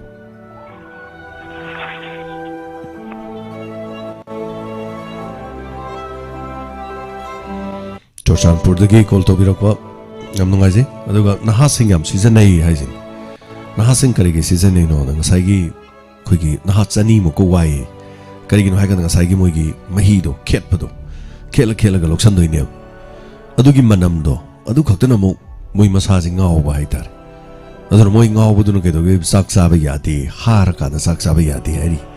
sak sa ba ya de ke do ge moi mo yu pi the khale kan de moi edik oye sini ba da thois ador makhoi masa ma su di yaw de but masa ma su loin chaw re makhoi khak tang na safar ga lei ba na ya de khong thang sing se lokhat na lokhat la di lokhat li sidagi ngasi yan thal amana tab ngasi tharami ba mafam do ngasi kaktat khar matung da hayeng hangchit amuk tharak pe yai adudi yam loba situation am da leire hari wafam siding ngasi ngarang khak koi gi ano lengang na paikhat pirak pu yuani koi re ba thabak se tawrei thabak ti aduraga di matam madu gi hongna church ki pastor sing na kari sing na kun gi mi sing do kawr madu fatte madu mi oi ba kunai da sokpani tawgunu haiba matam da ngang na bangam dra ba mi ngak tane so makhoi di madu na paisa phang bani na so paisa gi damuk tani haiba tare punumaksi anyway ngasi so hairak ki baduni village sip sing na makhoi thabak sing do to halage makhoi gi alternative way sing pibiu on hairiu aduna kari oi ga dori no hello minga madile fam haibis ai kamai banne ki santa taram nok chale oza santa tapisi kari habenin ba hauji se koi ki nyang ki minister ne jajari ba koi ki TM di ka da wa da si am kan han je ye ba ko ada masi tangal di ba sing ji mayam police ne be si maru ba si koi ki police department ne oi ga khan de ba koi na pha ga doi ni adu wa nam ga doi ni ta si tha ga doi ni da koi na pa di hen chaw ba masai gi department si da koi gi nga si ngarang adu na han mama di thole da thodok sing ji na nyam sing ji na koi gi da se pha ꯑꯗꯨꯒ ꯏꯔꯥꯏ ꯂꯥꯏꯅ ꯍꯦꯛꯇ ballad ꯊꯣꯛꯈ꯭ꯔꯒ ꯑꯗꯨꯝ ꯇꯨꯃꯤꯟꯅ ꯂꯩꯈꯤꯕ ꯁꯤꯒꯨꯝꯕꯁꯤ ꯆꯤꯡꯅꯗꯅ ꯂꯩꯔꯤꯁꯤꯗ ꯍꯦꯟꯅ ꯍꯦꯟꯅ ꯁꯨꯝ ꯁꯤꯒꯨꯝꯕ ꯊꯧꯗꯣꯛꯁꯤꯡꯁꯤꯅ ꯄ꯭ꯔꯖꯥꯁꯤꯡꯁꯤꯗ ꯊꯥꯖꯗꯕ ꯃꯁꯤ ꯋꯥꯔꯣꯜꯗ ꯃꯥꯏ ꯄꯥꯛꯀꯗ꯭ꯔꯅꯤ ꯀꯥꯏꯅ ꯁꯨꯝ ꯅꯥꯀꯟꯗ ꯀꯟꯅ ꯆꯪꯁꯤꯟꯖꯔꯒꯁꯨ ꯌꯥꯝ ꯃꯔꯨꯑꯣꯏꯕ ꯊꯧꯗꯥꯡ ꯂꯧꯒꯗꯧꯔꯤꯕꯁꯤꯅ ꯁꯤꯒꯨꯝꯕ ꯊꯧꯗꯣꯛꯁꯤꯡꯁꯤꯗ ꯁꯨꯝ ꯇꯧꯔꯕꯅꯤꯅ ꯃꯁꯤ CM ꯕꯤꯔꯦꯟꯁꯤꯅ ꯑꯩꯈꯣꯏ ꯍꯣꯝꯁꯨ ꯄꯥꯏꯕꯤꯔꯤꯕꯅꯤ ꯍꯥꯏꯔꯤꯕ ꯗꯤꯄꯥꯔꯠꯃꯦꯟꯁꯤꯗꯁꯨ ꯌꯥꯝ ꯀꯟꯕ ꯃꯤꯠꯌꯦꯡ ꯆꯪꯕꯤꯔꯒ ꯀꯔꯝꯕ ꯀꯩꯅꯣ ꯌꯥꯎꯔꯤꯕꯒꯦ ꯁꯤꯒꯨꯝꯕ ꯈꯔ ꯑꯗꯨꯝ ꯌꯥꯎꯔꯝꯈꯤꯁꯦ ꯈꯜꯂꯤ ꯃꯔꯝꯗꯤ ꯃꯃꯥꯡꯗꯒꯤ ꯁꯨꯝ ꯃꯥꯏ ꯄꯥꯛ ꯂꯥꯛꯇ꯭ꯔꯤꯁꯦ ꯃꯣꯏꯒꯨꯝꯕ ꯈꯔ ꯌꯥꯎꯕꯗꯒꯤꯅꯤ ꯍꯥꯏꯖꯔꯤꯕ ꯑꯗꯨꯅ ꯃꯈꯣꯏꯒꯨꯝꯕꯁꯤꯡꯁꯤ ꯈꯔ ꯈꯟꯗꯣꯛꯑꯒ ꯐꯥꯗꯣꯛꯄꯁꯤꯁꯨ ꯗꯔꯀꯥꯔ ꯑꯣꯏꯕ ꯈꯜꯂꯤ ꯐꯥꯗꯣꯛꯇ꯭ꯔꯒꯗꯤ ꯑꯗꯨꯗꯩ ꯃꯄꯥꯟꯗ ꯑꯩꯈꯣꯏ ꯃꯅꯤꯄꯨꯔ ꯑꯁꯨꯛ ꯀꯟꯅ ꯐꯥꯔꯤꯕꯁꯤꯗꯒꯤ ꯅꯥꯟꯊꯣꯛꯑꯒ ꯑꯩꯈꯣꯏ ꯑꯁꯥꯝꯗꯒꯤ ꯃꯄꯥꯟ ꯂꯝꯗ ꯌꯥꯝꯅ ꯃꯅꯤꯄꯨꯔꯗꯒꯤ ꯄꯨꯔꯛꯄꯅꯤꯅ ꯐꯥꯔꯤꯕ ꯑꯗ ꯍꯥꯏꯔꯤꯕꯁꯤꯡꯁꯤ ꯄꯨꯂꯤꯁꯁꯤꯡꯁꯤꯗꯒꯤ ꯅꯥꯟꯊꯣꯛꯑ ꯆꯠꯈꯤꯕ ꯉꯥꯛꯇꯅꯦꯕ ꯑꯗꯨꯅ ꯃꯁꯤ ꯑꯃꯨꯛ ꯍꯟꯅ ꯁꯤꯗꯁꯨ ꯃꯤꯠꯌꯦꯡ ꯆꯪꯉꯒ ꯍꯥꯏꯔꯤꯕ ꯀꯅꯥ ꯀꯔꯝꯕ ꯃꯤꯑꯣꯏꯁꯤꯡ ꯌꯥꯎꯔꯤꯕꯒꯦꯁꯦ ꯈꯟꯗꯣꯛꯄꯤꯕꯒꯤ ꯊꯕꯛꯁꯤꯃꯁꯨ ꯆꯤꯐ ꯃꯤꯅꯤꯁꯇꯔꯒꯤ ꯑꯩꯈꯣꯏ ꯄꯨꯛꯅꯤꯡ ꯆꯤꯡꯁꯤꯟꯖꯅꯤꯡꯉꯤ ꯃꯔꯝꯗꯤ ꯑꯩꯈꯣꯏꯒꯤ ꯋꯥꯔꯣꯜ ꯗ꯭ꯔꯒꯁꯤ ꯃꯥꯏ ꯄꯥꯛꯍꯟꯖꯅꯤꯡꯕꯗꯤ ꯍꯥꯏꯖꯕꯅꯤꯀꯣ ꯃꯁꯤ ꯍꯣꯏ ꯍꯣꯏ ꯊꯦꯡꯛ ꯌꯨ ꯁꯣ ꯃꯆ ꯊꯥꯒꯠꯆꯔꯤ ꯉꯁꯤꯗꯤ ꯇꯣꯄꯤꯛꯁꯦ ꯑꯃ ꯋꯥꯔ ꯑꯣꯟ ꯗ꯭ꯔꯒꯁ ꯉꯔꯥꯡꯒꯤ ꯀꯃꯥꯟꯗꯣ ꯌꯥꯎꯅ ꯁꯨꯃꯥꯏꯅ ꯇꯧꯔꯝꯕꯁꯤꯅ ꯃꯌꯥꯝ ꯄꯨꯝꯅꯃꯛꯀꯤ ꯊꯃꯣꯏꯗ ꯅꯨꯡꯉꯥꯏꯇꯕ ꯑꯃꯗꯤ ꯂꯣꯏꯅ ꯃꯃꯤ ꯇꯥꯔꯤ ꯃꯔꯝꯗꯤ ꯐꯥꯒꯗꯕ ꯄꯨꯟꯒꯗꯕꯁꯤꯡꯗꯨ ꯁꯨꯃꯥꯏꯅ ꯌꯥꯎꯁꯜ ꯂꯩꯔꯝꯃꯒꯗꯤ ꯃꯗꯨꯅ ꯑꯍꯥꯟꯕꯗꯤ ꯑꯣꯏꯔꯝꯃꯣꯏ ꯑꯗꯨ ꯅꯠꯇꯕ ꯀꯌꯥꯁꯨ ꯑꯗꯨꯃꯛ ꯂꯥꯟꯊꯣꯛꯑꯒ ꯆꯠꯈꯤꯕ ꯀꯌꯥ ꯌꯥꯎꯔꯝꯒꯅꯦꯕ ꯌꯥꯝ ꯂꯨꯔꯤ ꯋꯥꯐꯝꯗꯤ ꯂꯝꯗꯝꯁꯤ ꯂꯣꯏꯔꯦ ꯄꯨꯡꯂꯣꯏ ꯂꯣꯏꯕꯅꯤ ꯑꯗꯨꯅ ꯍꯧꯖꯤꯛ ꯑꯩꯈꯣꯏꯒꯤ ꯏꯃꯨꯡꯗ ꯑꯁ ꯑꯩꯈꯣꯏ ꯏꯆꯥ ꯏꯁꯨ ꯆꯥꯗ꯭ꯔꯤ ꯑꯩꯈꯣꯏꯗꯤ ꯌꯥꯎꯗ꯭ꯔꯤꯅ ꯂꯩꯕꯗꯨꯅ ꯌꯥꯔꯣꯏ ꯅꯣꯡꯃꯗꯤ ꯁꯣꯏꯗꯅ ꯌꯥꯎꯔꯛꯑꯅꯦꯕ ꯃꯇꯝ ꯑꯗꯨꯗ ꯑꯩꯈꯣꯏ ꯀꯔꯤ ꯑꯣꯏꯒꯗꯧꯔꯤ ꯍꯜꯂꯣ ꯃꯤꯡ ꯑꯃꯗꯤ ꯂꯩꯐꯝ ꯍꯥꯏꯕꯤꯁꯤ ꯍꯜꯂꯣ ꯍꯜꯂꯣ ꯑꯣꯖꯥ ꯖꯦꯝꯁ ꯃꯣꯏꯔꯥꯡꯗꯒꯤ ꯅꯣꯡꯆꯥꯛ ꯀꯣꯟꯖꯦꯡꯕꯝ ꯇꯥꯛꯄꯤꯌꯨ ꯑꯩ ꯉꯁꯥꯏꯁꯦ ꯃꯣꯏ ꯀꯩꯅꯣ ꯗꯣꯅꯔꯁꯀꯤ ꯌꯥꯎꯕꯒꯤꯗꯣ ꯑꯗꯨꯒꯤꯕꯨꯗꯤ ꯐꯣꯟ ꯇꯧꯔꯛꯑꯝꯃꯦ ꯑꯗꯣ ꯑꯩ ꯑꯗꯨꯝ ꯒ꯭ꯔꯨꯞ ꯅꯝꯕꯔ 3ꯗ ꯌꯥꯎꯔꯒꯦ ꯍꯥꯏꯖꯈ꯭ꯔꯦꯕꯀꯣ ꯍꯣꯏ ꯍꯣꯏ ꯑꯗꯒꯤ ꯐꯣꯇꯣ ꯊꯥꯔꯛꯑꯣꯁꯨ ꯊꯥꯈ꯭ꯔꯕꯅꯦꯕ ꯍꯣꯏ ꯍꯣꯏ ꯑꯗꯨꯁꯨ ꯑꯣꯖꯥꯗ ꯈꯪꯍꯜꯂꯛꯄ ꯑꯗꯒꯤ ꯀꯩꯅꯣꯝꯇ ꯍꯥꯏꯖꯒꯦ ꯑꯣꯖꯥ ꯑꯩꯈꯣꯏꯒꯤ ꯑꯌꯨꯛꯀꯤ ꯈꯪꯗꯦ ꯅꯨꯡꯊꯤꯟꯒꯤ ꯈꯪꯗꯦ ꯑꯩꯈꯣꯏꯒꯤ ꯂꯥꯏꯚ ꯐꯣꯟꯅꯤꯡ ꯄ꯭ꯔꯣꯒ꯭ꯔꯥꯝ ꯇꯧꯕꯁꯦ ꯑꯩꯈꯣꯏꯒꯤ ꯐꯤꯂꯝ ꯏꯁꯩꯒꯨꯝꯕ ꯈꯟꯕꯒꯤ ꯇꯧꯋꯤꯗꯅ ꯁꯤꯒꯨꯝꯕꯁꯤꯗ ꯑꯩꯈꯣꯏꯒꯤ ꯚꯣꯀꯦꯜꯗ ꯑꯣꯏꯅ ꯏꯁꯩꯁꯦ ꯊꯥꯕꯤꯕꯁꯦ ꯑꯩꯈꯣꯏꯒꯤ ꯐꯤꯂꯝꯗꯨꯒꯤ ꯑꯣꯏꯅ ꯑꯩꯈꯣꯏꯒꯤ ꯄꯤꯛꯆꯔꯗꯣ ꯎꯠꯊꯣꯛꯄꯤꯕꯗꯤ ꯃꯗꯨꯅꯤ ꯌꯥꯝ ꯂꯨꯔꯤꯁꯦ ꯃꯗꯨ ꯀꯔꯤ ꯍꯥꯏꯒꯦꯗꯅꯦ ꯃꯗꯨ ꯅꯍꯥꯟꯋꯥꯏ ꯌꯥꯝ ꯌꯥꯔꯝꯃꯦꯕ ꯅꯍꯥꯟꯋꯥꯏ ꯌꯥꯝ ꯌꯥꯔꯝꯃꯤ ꯑꯩ ꯔꯦꯗꯤꯑꯣ ꯇꯧꯔꯒ ꯍꯧꯔꯛꯄ ꯅꯠꯇꯦꯕ ꯑꯩꯒꯤ ꯄꯨꯟꯁꯤꯁꯦ ꯑꯩꯁꯦ ꯀꯦꯕꯜ ꯇꯧꯔꯒ ꯍꯧꯔꯛꯄꯅꯦꯕꯀꯣ ꯃꯗꯨ ꯑꯩꯅ ꯇꯧꯖꯔꯒ ꯂꯥꯛꯄ ꯊꯕꯛꯅꯦꯕ ꯃꯁꯤ ꯌꯥꯝ ꯉꯜꯂꯤꯉꯩ ꯃꯇꯝꯗꯒꯤ ꯑꯩ 2000ꯗꯒꯤ ꯀꯦꯕꯜ ꯇꯧꯔꯛꯑꯕꯅꯦꯕ ꯑꯩꯁꯦ ꯏꯁꯥꯒꯤ ꯈꯣꯡꯖꯣꯝ ꯀꯦꯕꯜ ꯇꯤꯚꯤ ꯍꯥꯏꯗꯅ ꯑꯗꯨ ꯁꯨꯝ ꯇꯧꯔꯒ ꯁꯨꯝ ꯂꯥꯛꯑꯕꯅꯤ ꯁꯤꯒꯤ ꯃꯅꯨꯡꯗ ꯑꯩꯅ ꯇꯧꯔꯒ ꯂꯥꯛꯏꯉꯩ ꯃꯅꯨꯡꯗ ai khoi gi channel sida samna haibada lambi gi chidai da sei du khanjage haira kan okay lambi gi chidai tabi se na dum tv da lambi gi chidai du thol leba adegi di lakchage na nakta ranbir gi sei du khalakpada sei du dum thai ba khoi video se housing na kari la age hai khanda 2009-10 swai degi di YouTube na lak paje 2016 degi di mu kari torge da YouTube aduga Jio phone lak ke internet lak ke degi hena kansalak padegi hai tare magi isai singdu thagat na ba group ama natraga kana gumagi group ki makha da isai singdu loina thagat pe yare ba adun isai je thagal la kai dorge bu hauji khon isai je tharu bugane copyright na ma thajala ne ba copyright thajala kudu da na ai gi channel da nangi channel sida thagali bi sai si numi tareni fawi manung da lok tok tere nangi channel se khona kalthat ane na madu gi rule se YouTube na pi ba adun ai khoi na thaba ya da ba hai batare masini number 1 sima lere ko aduga number 2 tong ai hai jauge thaba yai karam na muk thaba yai ai khoi si TV channel ne ba TV channel da di hari bu thaba yai ba TV channel da di thaba yai tawuda di TV channel da thari do YouTube da di ura roeba sini music lady wa fam se adu na ne khoi na tawje habiu makha te habiu Boy, do you coming by na some yara waiting picture for ye and time I see with the Tamina Siga and later. I don't picture photo is I don't tighten. Yes, okay, you TV the TV the GTPL that over the Dona TV the young Biragadi. Kasumkai de TV the Diaba. Masi Hantaki Queen Han Matogre, Nahan aboning on Bamna Han Matorma try when a togre. He say to Kalakwa, me the Dum Tonba. Ado Quimasi togre. Oh, do a YouTube the D. Madu yada ba haitare maram di film dugi mapuna ne akhoi sei thagale kana ya ba yawe na torok doiba adu copyright thajala channel da khoi da bera ka doiba haitare sini masina sokhalak pogi khoi da nungai ta base oi ai na han oza da so ai health insurance ki nai na oza da hamjaba do hoi adu gi duna ai se sunna kan da khoi gi bank ki da oina ko a yaw bu gi oina maina tau gre ba kesu kai de adugi do oina taro ko family gi angang ichani piga akoi ahungi ko admaina exist bank ki do oina admaina oina yausan greba kasum ta kai de exist oigera amo oigera hoi karim ta kai ba leite tobadi yaubiri de dum phaidu lupa kya na oige lupa lak manga na oibi bro manga gi oibro ani gi oibro kya gi oige moi do akoi family oina pulam tara di yauda mane ahi gi hoi munna hungry ba ko okay yam pai yam lai bane adu scheme gidi ama la hum gi so lai mari gi so lai ani gi so lai paisa yam no hun bon da bagi ko adu khudong sabadu tawbada di cashless oibra lupa kya puthokani munna hungbi hogadam ni maram di adom na khudong thibam tholokbada khudong thibada samna habda dom nung leireng khalajine nung leire operation tawdore ba operation jigi nung tawdoi sida puthok toi sida lupa do total cashless da lupa kya puthok tori haibadu dum khangbiu aduga masing do haitare adum ne kanu kana ba adu koi kanu na bude koi da na budi ma bi dai khang ne ba ko ai na mu yam kup na hangudra ba yam fare adu anyway fare sai khadang na gan ba oi ba ko okay ai na mu kitang sini na oi khan nuai ta ba oi ba sai budi ka su do ko lai ta ba thank you thaga chali du yoksan bi yam fare oi adu ma yaw da ya de na ma na adu ki su hai hango na hai bi hang ba ne ba adu ma boi de ta oi na yaw ba se na mai na tau bare thank you kari chita balai biri rai lo ana kana to ge samjara ke idu mara mak dum taujara ke thank you so much thank you tamet thaga chari hana thorom sida saruga birakpa sigidama hello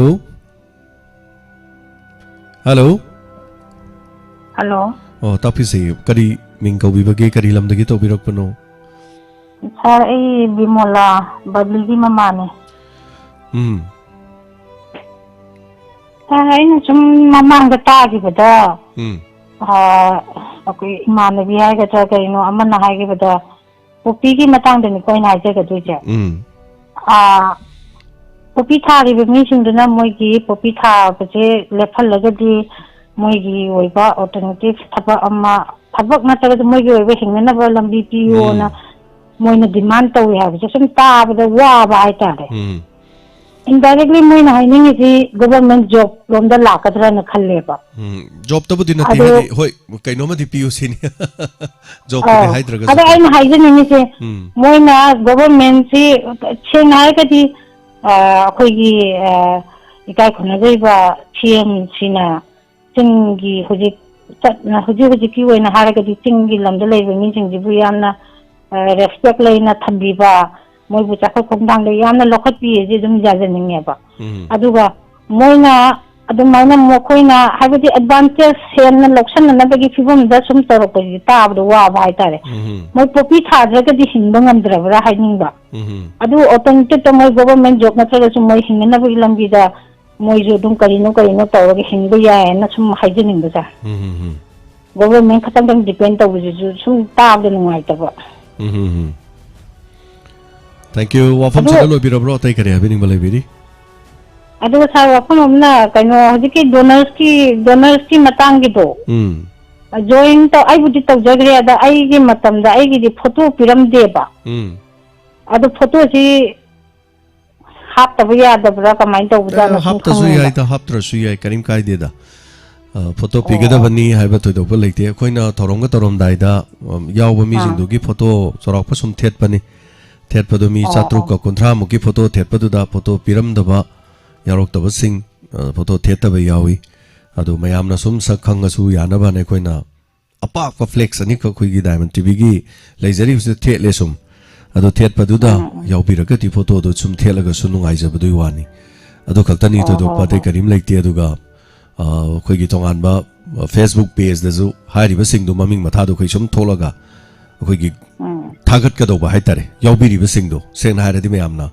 ꯆꯥꯝꯃ ꯄꯤꯕꯤꯗꯅ ꯇꯧꯔꯤꯕꯁꯤꯡ ꯑꯗꯣ ꯑꯗꯨꯒꯤ ꯁꯦꯝꯒꯗꯕ ꯍꯥꯏꯇꯥꯔꯦ ꯑꯗꯨꯅ ꯄꯤꯁꯟꯕꯤꯔꯛꯄꯁꯨ ꯌꯥꯏ ꯑꯗꯣ ꯄꯤꯁꯟꯕꯤꯔꯛꯇ꯭ꯔꯦ ꯌꯥꯎꯗꯦ ꯑꯩꯈꯣꯏꯗꯤ photo ꯑꯗꯨꯝ ꯄꯤꯔꯣꯏ ꯑꯗꯨꯝ ꯌꯥꯎꯖꯒꯦ ꯍꯥꯏꯕꯁꯨ ꯂꯩ ꯀꯔꯤꯝ ꯀꯥꯏꯗꯦ ꯑꯗꯨꯒ ꯁꯥꯔ ꯃꯃꯥꯡꯒꯤ ꯏꯟꯁꯄꯦꯛꯇꯔ ꯇꯌꯥꯏꯒꯤꯗ ꯑꯩ ꯍꯧꯖꯤꯛꯐꯥꯎ ꯅꯤꯡꯁꯤꯡꯉ ꯑꯗꯨꯝ ꯅꯣꯏꯅꯤ ꯁꯥꯔꯅ ꯃꯤꯅ ꯌꯣꯡ ꯁꯥꯕꯗꯤ ꯂꯥꯏ ꯌꯣꯡꯅ ꯃꯤ ꯁꯥꯕꯗꯤ ꯃꯥꯏ ꯃꯃꯩꯗꯣ ꯀꯗꯥꯏꯗ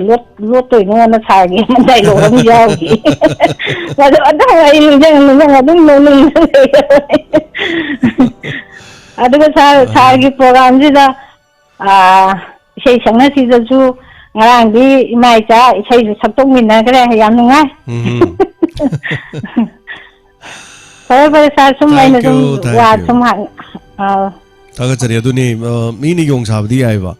ꯆꯤꯟꯒꯥꯏꯗꯣ ꯅꯞꯁꯟꯗꯅ ꯈꯣꯠꯆꯟꯗꯅ ꯇꯧꯔꯒ ꯌꯣꯡꯒꯤ ꯃꯃꯩꯗꯨꯝ ꯊꯦꯠꯆꯜꯂꯒ ꯑꯗꯨꯝ ꯐꯦꯔꯦ ꯐꯟ ꯆꯣꯡꯉ ꯍꯅꯨꯃꯥꯟꯁꯨ ꯁꯥꯔꯤꯕ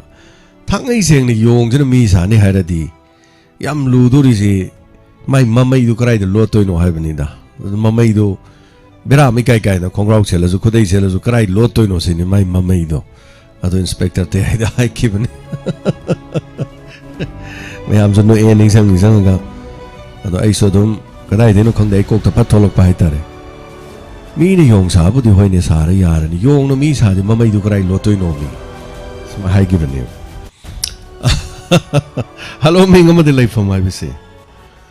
ꯍꯜꯂꯣ ꯉꯁꯤ ꯌꯥꯏꯐꯔꯕ ꯅꯨꯡꯊꯤꯟꯒꯤ ꯃꯇꯝ ꯑꯩ ꯊꯧꯕꯥꯜ ꯍꯥꯎꯈꯥ ꯑꯦꯟꯑꯥꯔ ꯃꯅꯥꯛꯇꯒꯤ ꯍꯦꯟꯆꯥꯅꯦ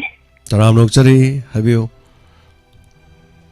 ꯁꯥꯔꯒꯤ ꯉꯔꯥꯡꯒꯤ ꯂꯤꯂꯥꯗꯣ ꯌꯥꯝ ꯐꯖꯩꯌꯦ ꯀꯞꯁꯨ ꯀꯞꯄꯦ ꯅꯣꯛꯁꯨ ꯅꯣꯛꯑꯦ ꯌꯥꯝ ꯐꯖꯩ ꯊꯦꯡꯛ ꯌꯨ ꯌꯥꯝ ꯅꯨꯡꯉꯥꯏꯖꯩ ꯑꯇꯩ ꯀꯔꯤ ꯀꯔꯤ ꯍꯥꯏꯕꯤꯅꯤꯡꯕ ꯁꯥꯔ ꯑꯩꯅ ꯍꯥꯏꯖꯅꯤꯡꯉꯤꯁꯦ ꯑꯩꯈꯣꯏꯒꯤ ꯊꯧꯕꯥꯜ ꯂꯝꯕꯤꯁꯦ ꯊꯧꯕꯥꯜ ꯂꯝꯕꯤꯁꯦ ꯑꯩꯈꯣꯏꯒꯤ ꯃꯌꯥꯏꯗ ꯑꯩꯈꯣꯏ ꯕ꯭ꯂꯣꯛ ꯍꯥꯏꯒꯗ꯭ꯔꯥ ꯁꯤ ꯑꯃ ꯀꯩꯅꯣ ꯇꯧꯋꯤꯗꯅ ꯈꯥꯔꯤ ꯃꯌꯥꯏꯗ ꯑꯃ ꯂꯩꯔꯤꯗꯅ ꯁꯤꯁꯦ ꯌꯥꯝ ꯁꯥꯡꯅ ꯑꯩꯈꯣꯏ ꯈꯥꯖꯤꯜꯂ ꯊꯝꯃꯦꯕ ꯉꯔꯥꯡꯒꯤ ꯊꯧꯕꯥꯜ ꯍꯥꯎꯒꯤ ꯂꯤꯂꯥ ꯁꯥꯟꯅꯐꯝ ꯑꯗꯨꯒꯤ ꯗꯨꯀꯥꯟ ꯄꯔꯦꯡꯗꯨꯐꯥꯎꯗ ꯄꯨꯔꯥ ꯈꯥꯖꯤꯟꯗꯅ ꯊꯝꯈ꯭ꯔꯕꯅꯦꯕ ꯑꯗꯣ ꯈꯨꯟꯖꯥꯁꯤꯡꯅ ꯊꯣꯛꯂꯛꯑꯒ ꯑꯩꯈꯣꯏ ꯗꯥꯕꯤ ꯇꯧꯕꯗꯒꯤ ꯈꯤꯇꯪꯗꯤ ꯐꯥꯠꯇꯣꯛꯑꯝꯃꯦ ꯑꯗꯨꯃꯥꯏꯅ ꯁꯥꯡꯅ ꯀꯩꯅꯣ ꯇꯧꯕꯁꯦ ꯑꯩꯈꯣꯏꯗ ꯌꯥꯝꯅ ꯅꯨꯡꯉꯥꯏꯇꯕ ꯍꯥꯏꯇꯥꯔꯦ ꯄꯥꯕ꯭ꯂꯤꯛ ꯑꯩꯈꯣꯏꯗ ꯌꯥꯝ ꯅꯨꯡꯉꯥꯏꯖꯗ꯭ꯔꯦ ꯆꯠꯊꯣꯛ ꯆꯠꯁꯤꯟꯗ ꯌꯥꯝꯅ ꯀꯣꯏꯅ ꯆꯠꯇꯣꯔꯦ ꯑꯗꯣ ꯃꯔꯤ ꯂꯩꯅꯕ ꯑꯩꯈꯣꯏ ꯁꯔꯀꯥꯔꯒꯤ ꯍꯥꯏꯒꯗ꯭ꯔꯥ ꯁꯔꯀꯥꯔ ꯒꯣꯚꯔꯟꯃꯦꯟꯒꯤ ꯁꯥꯏꯠꯇꯒꯤ ꯈꯤꯇꯪ ꯃꯤꯠꯌꯦꯡ ꯌꯦꯡꯕꯤꯌꯨ ꯁꯤꯒꯨꯝꯕꯁꯦ ꯑꯗꯣ ꯍꯥꯏꯖꯅꯤꯡꯕ ꯑꯗꯒꯤ ꯅꯨꯡꯗꯥꯡ ꯋꯥꯏꯔꯝ ꯌꯥꯆꯪꯉꯛꯄꯁꯤꯗ ꯃꯩꯁꯦ ꯐꯨꯠ ꯌꯥꯝ ꯃꯨꯠꯂꯦꯕ ꯑꯗꯨ ꯁꯤꯁꯨ ꯃꯨꯊꯠꯄꯤꯒꯅꯨ ꯌꯥꯔꯤꯈꯩ ꯃꯩꯁꯦ ꯃꯨꯊꯠꯄꯤꯒꯅꯨꯅ ꯍꯥꯏꯖꯅꯤꯡꯉꯦ ꯅꯨꯡꯇꯤꯒꯤ ꯑꯣꯏꯅ ꯑꯗꯨꯝ ꯅꯨꯃꯤꯗꯥꯡ ꯋꯥꯏꯔꯝꯁꯦ ꯌꯥꯆꯪꯉꯛꯄꯁꯦ ꯃꯩꯒꯤ ꯄ꯭ꯔꯣꯕ꯭ꯂꯦꯝꯁꯦ ꯑꯁꯨꯛꯀꯤ ꯃꯇꯤꯛ ꯀꯩꯅꯣꯅꯦ ꯃꯤꯄꯨꯝ ꯈꯨꯗꯤꯡꯃꯛꯀꯤ ꯑꯗꯨ ꯁꯤ ꯃꯨꯠꯍꯟꯕꯤꯒꯅꯨꯅ ꯍꯥꯏꯖꯅꯤꯡꯉꯦ ꯑꯗꯣ ꯁꯥꯔ ꯑꯩ ꯋꯥꯐꯝ ꯑꯝꯇꯒ ꯍꯥꯏꯖꯍꯧꯒꯦ ꯁꯥꯁꯤ ꯀꯔꯥꯏꯗ ꯂꯩꯒꯦ ꯍꯥꯏꯕꯁꯦ ꯁꯥꯗꯤ ꯈꯪꯉꯝꯃꯣꯏ ꯑꯩꯈꯣꯏ ꯄꯨꯝꯅꯃꯛꯇꯤ ꯂꯣꯏ ꯈꯪꯉꯦ ꯁꯥꯁꯤ ꯍꯧꯖꯤꯛ ꯀꯔꯥꯏꯗ ꯂꯩꯒꯦ ꯍꯥꯏꯕꯁꯦ ꯑꯗꯣ ꯍꯧꯖꯤꯛ ꯁꯥꯅ ꯂꯩꯔꯤꯁꯦ ꯊꯥꯒ ꯅꯛꯅꯅ ꯂꯩꯔꯦ ꯍꯥꯏꯇꯥꯔꯦꯅꯦ ꯀꯔꯤ ꯍꯥꯏꯅꯣ ꯑꯗꯨꯕꯨ ꯁꯥꯒꯤ ꯃꯥꯏꯊꯣꯡꯁꯦ ꯉꯧꯔꯣꯛ ꯉꯧꯅ ꯑꯩꯈꯣꯏ ꯃꯌꯥꯝꯅ ꯎꯕ ꯐꯪꯉꯤꯁꯦ ꯊꯥꯒ ꯅꯛꯅꯅ ꯂꯩꯕꯅꯅꯦ ꯁꯥꯁꯦ ꯃꯥꯏꯊꯣꯡ ꯌꯥꯝ ꯐꯖꯔꯦ ꯃꯍꯧꯁꯥꯗꯒꯤ ꯌꯥꯝ ꯈꯦꯠꯅꯔꯦ ꯉꯧꯔꯣꯛ ꯉꯧꯔꯦ ꯑꯗ ꯇꯥꯏ ꯍꯥꯏꯇꯥꯔꯦ ꯑꯗꯣ ꯁꯤ ꯊꯥ ꯀꯥꯕ ꯐꯪꯉꯤꯁꯦ ꯊꯥꯒꯤ ꯃꯅꯥꯛ ꯂꯩꯔꯤꯁꯦ ꯊꯥꯒꯤ ꯍꯣꯠꯅꯖꯃꯟꯗꯨꯅꯅꯦꯕ ꯉꯁꯥꯏꯒꯤ ꯁꯤꯒꯤ ꯍꯧꯔꯛꯐꯝꯒꯤ ꯍꯥꯏꯇꯥꯔꯦ ꯁꯤꯒꯤ ꯀꯥꯔꯝꯗꯥꯏꯒꯤ ꯀꯩꯅꯣꯁꯤꯁꯨ ngасꯥꯏꯒꯤ ꯃꯈꯣꯡꯗ ꯂꯩꯍꯧꯔꯤꯕ ngасꯥꯏ ꯃꯈꯣꯡ ꯅꯣꯝꯕ ꯍꯥꯏꯇꯥꯔꯦ ꯃꯈꯣꯡ ꯅꯣꯝꯕ ꯎ ꯅꯣꯝꯕꯁꯤꯡꯗꯣ ꯑꯗꯨꯗꯨꯒꯤ ꯃꯍꯩꯁꯨ ꯑꯣꯏꯗꯣꯏꯅꯦꯕ ngасꯥꯏꯒꯤ 우도 ꯅꯣꯝꯃꯝꯗ꯭ꯔꯒꯗꯤ 사나 तारकपगी महुत्ता नप्पगा लेहौरिनेबा सागी शक्तिदुना नप्पा लेहौबदगी मतंग मतंग चोंखटपा ngamgriजे थागचरी सी यामना नुंगाइजै साना शक्ति लेबदगी एखोय पुनमक नुंगाइ हल्ले अदगी नोक्तबा पुंसिजु नोहल्ले याम नुंगाइजै सा थागचरी हायरगा आई थमजरगे मीना तारगा नुंसिरोइन पाखले को अदुना इचना हाइबिरिबदो थैंक यू सो मच थागचरी आई केसु ngौदबनी आइसे अदा आइना हाइने अंगांगैदा फागी तौरिनी मी लादे अंगांग मपान फमलो आई कैमरा अमा तोरा थांगतोरके अदुगा टीवी ममांगदा थमजे टीवी दुगी कौरो कौरो वांगांग नजेन कैगिनो हाय कांदा सरजे कैमरा गी ममांगदा दिंगौवे डायरेक्ट उरदे मोनी केसु खंदेदा ngौबा मोबगे वा केसु लेते तरु तरुबा तनान तनानबा लेजबा फिरोन सेगाइरबसु सेंगना चामथोकलगा सुरगा लिटलगा चारगा लोइरे सिकक्तन माइथोंग ngौबा खक्तना थमोय ngौबा नते माइथोंग मोबना थमोय मोबा नते लोरिबदि आइगी थबक्तुनी आइगी कल्चर दुनी आइगी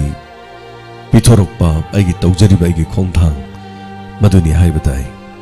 उबिबददि सक्ता खन उबिरमबे याय उबिबददि मुखायरे मुकलेन उबिरमबे याय अदुबु अदुमना उबिगनु आइगी थमोय मनुंग हुतना खंगबा ngambiju मतम अदुदा असेंगबा आइगी सक्तम मदु उबु फंगनी हाइतार न थबकने हेन अदुमु चगे कनासु करिसु अदु अदा हाइबा थोइदोप लेजदि मिपुम खुदिमक नुंगाइबा याइफबा अफबा ताइबंग मी ओइना पोकलबदि मी ओइना लोइना पोक्सनु मी ओइना पोकलगा मीगी मांगनबा तौबदुदि मी ओइबा कौते अदुना अफा अफबा वाखलोन खनबिदना हेन अफा अफबा चौखटपा तौबियु मीगी मांगनबदि सिनबिगनु मीगी पुंसिगी मांगनबा तौबिगनु मदुना निंगसी मालेम सिनबा थोंगना मरा लेरे महाक फत्रबा मी अमनि हायरबसु महाकपो हातपा याबगी अयाबा ह्यूमन राइट्स न पिरक्त्रिबसे महाकी लालुबगी महाकना तौजरुबदु महाक खंगलु महाकपो फारसी तौरगा हातकनु लिंटन इंजेक्शन सिजनगनु फारसी तौरगा हातकनु मी अमगी पुंसी हायबसे मी अमगी थवाय हायबसे ममल यामनि यामी अदुना नेबलाइस चुमने सीरबने दम सीबब लोइरबने अब करिगुम ngamlamdraba tarakliba aina awangwadagi taraklibadu aina khutpai chetna pairaga thangnaba amada aina paiba ngamlamdaba tarabadi makha yongna tarakpada uful fawba thiba khanglamdaba su yai thagachari hanana aduga thank you so much ngrang lila nungai takpirakpudi yam nungai aduga lambi gi yam chome lambi gi kitang hayoge tawbanida lambi gi se samai tawe moi niyo mongkhak leiba lambi se samai na hai lambi gi se सेमक पाहोबकान national highway नसिदा कोई international highway में सेमनी हैबा अदुबु मसिदा थौगदोब गाड़ी से 120 kilometre per hour थौगनी हैबा एकोगी लंबी सिदा 120 kilometre per hour थौगने हैबा नखोई से लंबी जे हाईवे ओलसे हैबा मतमदुदा यस हायर एग्रीमेंट पीखीबा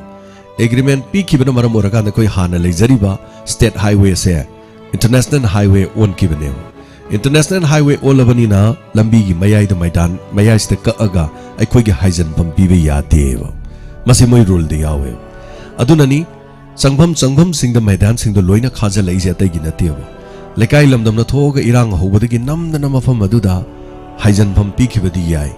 मदुना गाड़ी एक्सीडेंट थोकफम पॉइंट अमदी ओइगदौरीब मसीना मुक्ताकलिबदी करिनो नेशनल इंटरनेशनल हाईवे दगी लंबी दगी मचिन नम खाइदोक हौरगा अतई स्टेट हाईवे अम सेमु हाइबनेब अर्थदी हुजिक लाइस अदुन मसिगुम फिबम सिदी सिंगापुर ददी मयामना दुम खमनिंगा प्रोम थेकपदौना थेने मथक काइदो लोइना ओवर ब्रिज सेम मिजिंगदो अदुन अखोइगी सी थाईलैंड योगदबा चाइना योगदबा लंबी ओइबनिना मसी लंबी से मैदान पीबे यादे सिनेब लाइस अदुन होजिक ngarang na hanjo khoi wangjing irang thoi wangjing mai ben mayam tholaga masi lambi phato khoi changpham leitren e yom pak pari yang khai jani khangabok tu su mayam na haijan mongi ba pa irang am thoidana adumai tawduna tentha rom da leidi ba mi sina tentha changge hai taraga di tentha haijan mongi hana lera ma lambi do thingjan greb thingjan ma de kangu na mu thugai horoi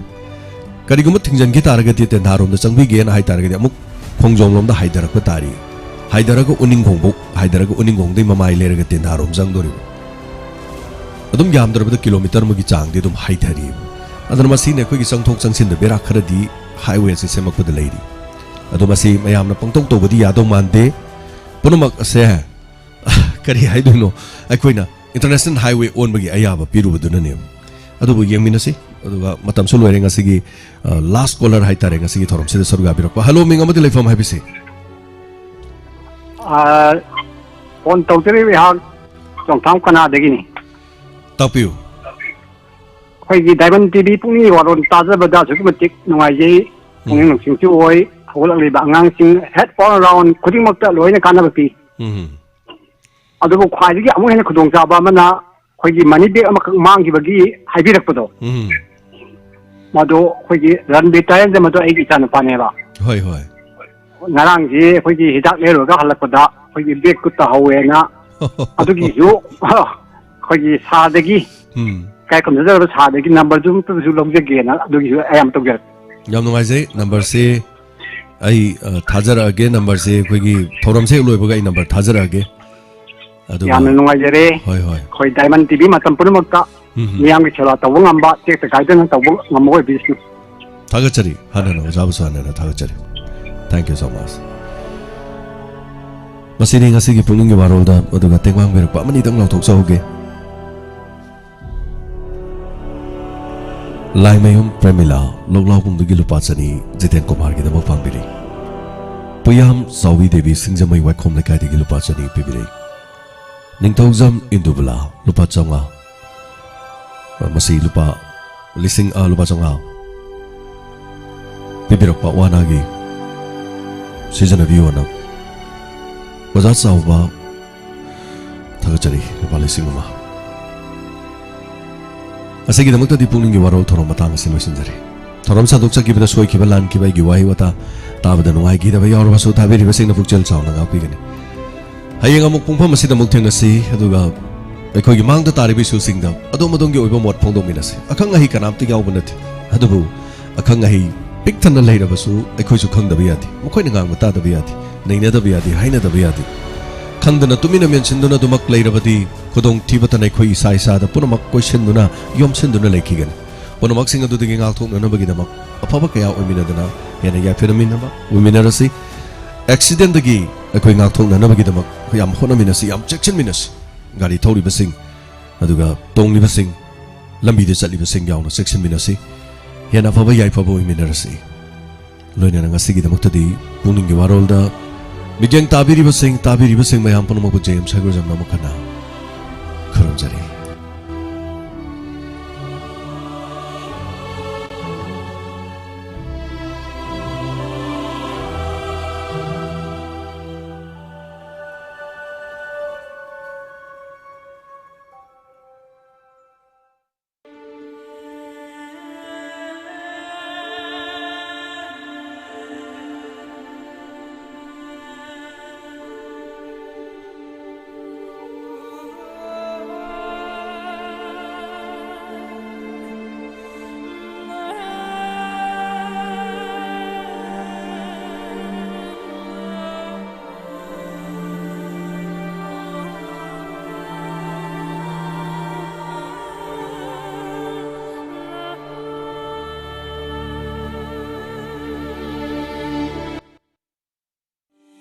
खंगजबा CBSE दा एफिलेट तौरबा Grace Cottage Academy कक्चिंगी pre nursery दगी class 9 फाउबगी academic session इंग्लिशिंग अनि कुनगा होमदोय कुनगा मरीगी admission form थाबा अमदी एडमिशन हौजरी एकेडमी असिना पिजरीबा खुदोंचाबा सिंगदी प्री नर्सरी दगी क्लास 5 फाउबगी डे बोर्डिंग की खुदोंचाबा पिजरी बस सर्विस दा कक्चिंग पलेल वबगाई मानतक खोंगजो नुपी मसा मसुंग नुपा मसा सिंगी बोर्डिंग की खुदोंचाबा सु लेजै मखा तारकपदा कुमसी सहीदगी हाइबदी इंग्लिशिंग अनि कुनगा होमदोयदगी सुक्सोय सोयदना JNB सैनिक अमदी RIMC राष्ट्रीय इंडियन मिलिटरी कॉलेज ता चंगबा यानबगी दमक कोचिंग पिजगनी लोइनना लाक्लिबा अप्रैल की तांग कुनगा मापनदगी पांगथोकसगदौरिबा JNB क्लास 6 की एंट्रांस एग्जाम असिगी दमक स्कूल असिदगी थागदौरिबा अंगांग सिंगी दमक फ्री कोचिंग क्लास अमा मार्च की तांग अमदगी हौजरगनी कोचिंग हौबगी मतमना अयुक की पुंग 13 दगी नुंगथिल की पुंग अमा फावबा मरम अदुना हाइरिबा एंट्रांस एग्जाम असि याउनबा छात्र छात्री सिंगना स्कूल असिदा इन्फॉर्म तौबियु